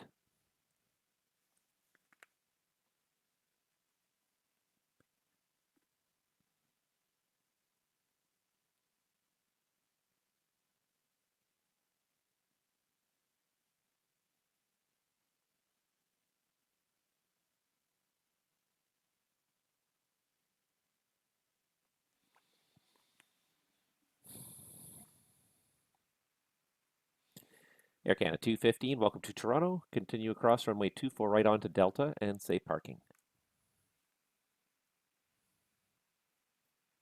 Gate 181, Air Canada 215. Air Canada 215, Roger, gate 181, taxi Delta, cross runway 33 right, Delta Romeo, lane 9.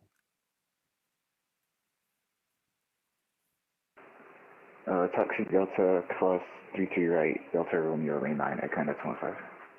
Roger. All right, he's cleared for the approach. He's stalling up too much. I don't know if I can stick around with this guy.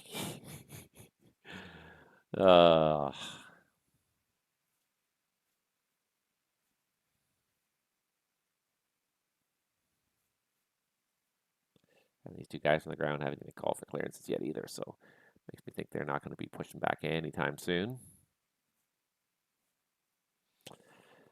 Yeah, I don't think I can stay on too much longer. My brain is wearing out. It's almost my bedtime.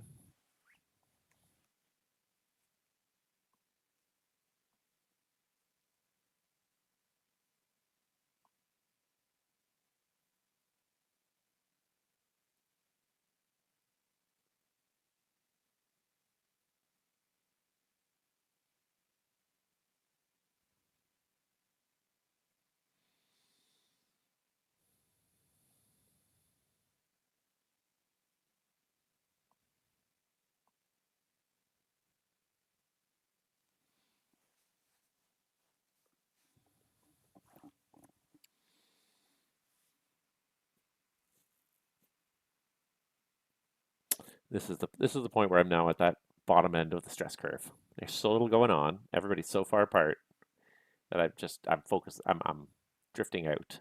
I'm not focusing on what's happening at all because there's not much to focus on. And it's funny, but that like this really became evident during COVID.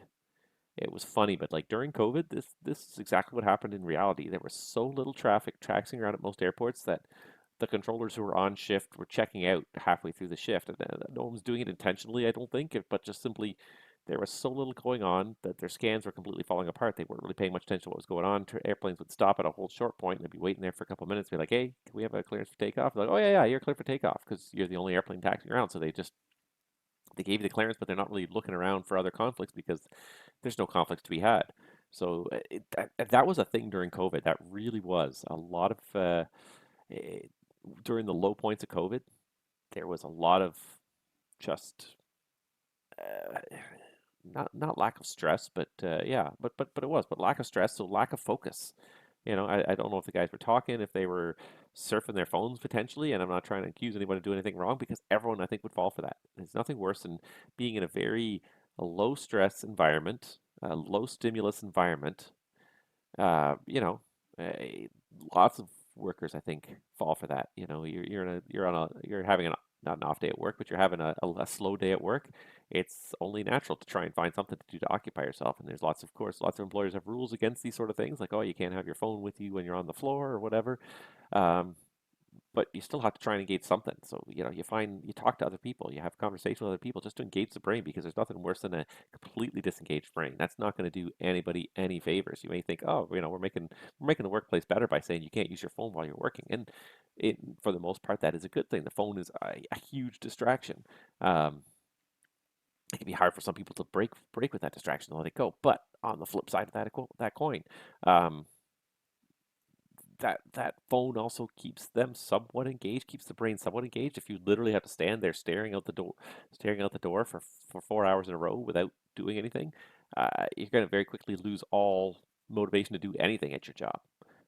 I can only imagine what it's like sometimes to be a security guard, where literally it's your whole job to just stand there and watch and make sure nothing happens. Very understimulating environment. It's much better when you're a security guard if you can get a patrol, so that and maybe once an hour you go for a patrol, and it's good on multiple levels. It gets the blood pumping, it gets the muscles moving, but also gets the brain working. You go and you look at different things, and maybe you won't find anything too many times, but it's certainly just changing the environment. Much better than having someone sit at a desk. 1453 established 24 left. Air Canada 1453, thanks. Number 1, the wind's 290 at 7, clear to land, 24 left. Number 1, 24 left, clear to land, 1453. Yeah, so definitely something to be said for trying to make it a stimulating environment. So I'm kind of reaching that point now where it's not much going on. There's not much you can do. It's that time of day. People are logging out. They're calling it quits. People are getting ready to head for bed.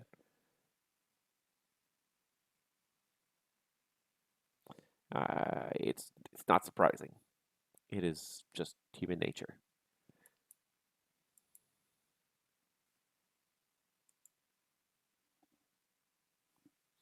Air Canada 626, proceed direct Amalu, descend 6,000.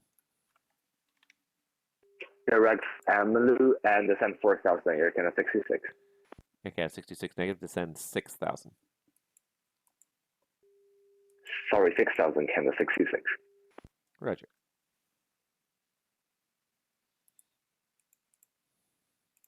And I got these two guys, and I got this guy. Nothing much going on.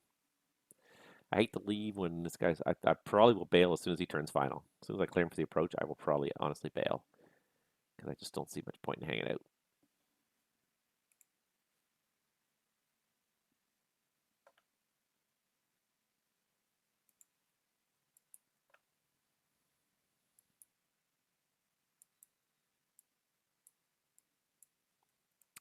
I can feel myself getting tired too.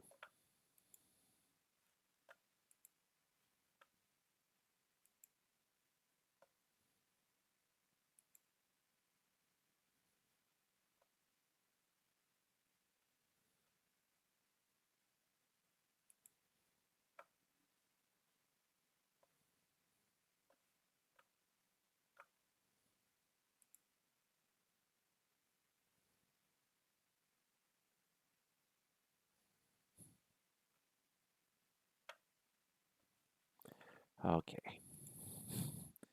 Just running out of steam.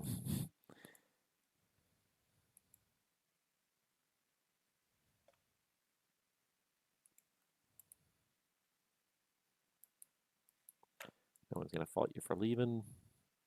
Oh, the guy's must have been on for 4.5 hours.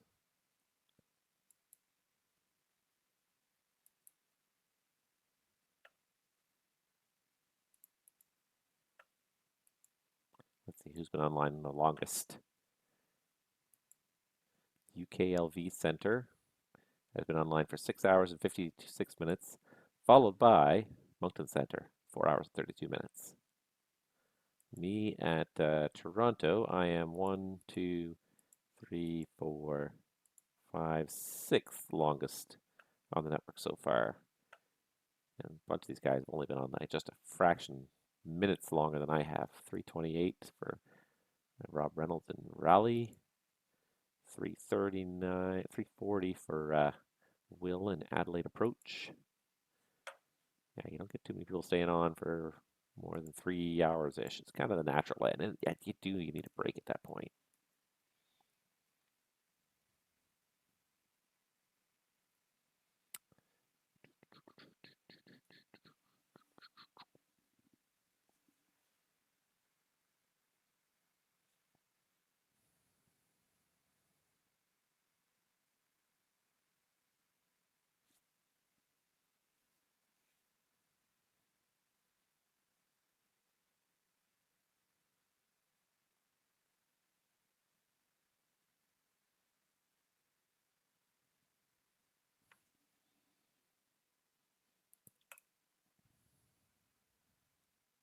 Air Canada 1453, welcome to Toronto. Turn right on Delta 6, cross runway 06 left. Proceed on Delta and say parking. Right, Delta 6, cross 06 left, proceed on Delta, and whatever is closest for you, 1453. Air Canada 1453, let's see here for Montreal, all right. We'll give you gate 144. So cross 06 left, Delta, cross 33 right, Alpha, Alpha Lima for 144. Cross 06 left, Delta, cross 33 right, and then Alpha, Alpha Lima for gate 144, Canada 1453. Air Canada 626, descend 4000 at Amalu, clear the ILS runway 24 left. 4000 by Amalu and clear ILS 24 left, Air Canada 626.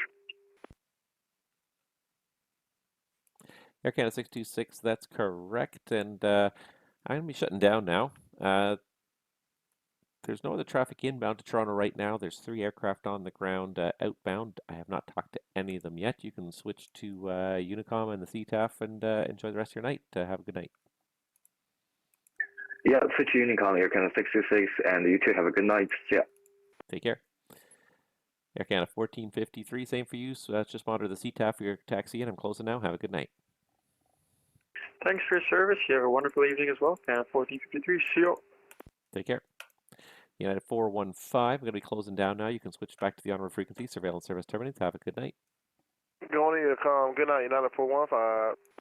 And if anybody else is on the Toronto Center frequency, Toronto Center is now closed. Switch to the onward frequencies and have a great night. All right.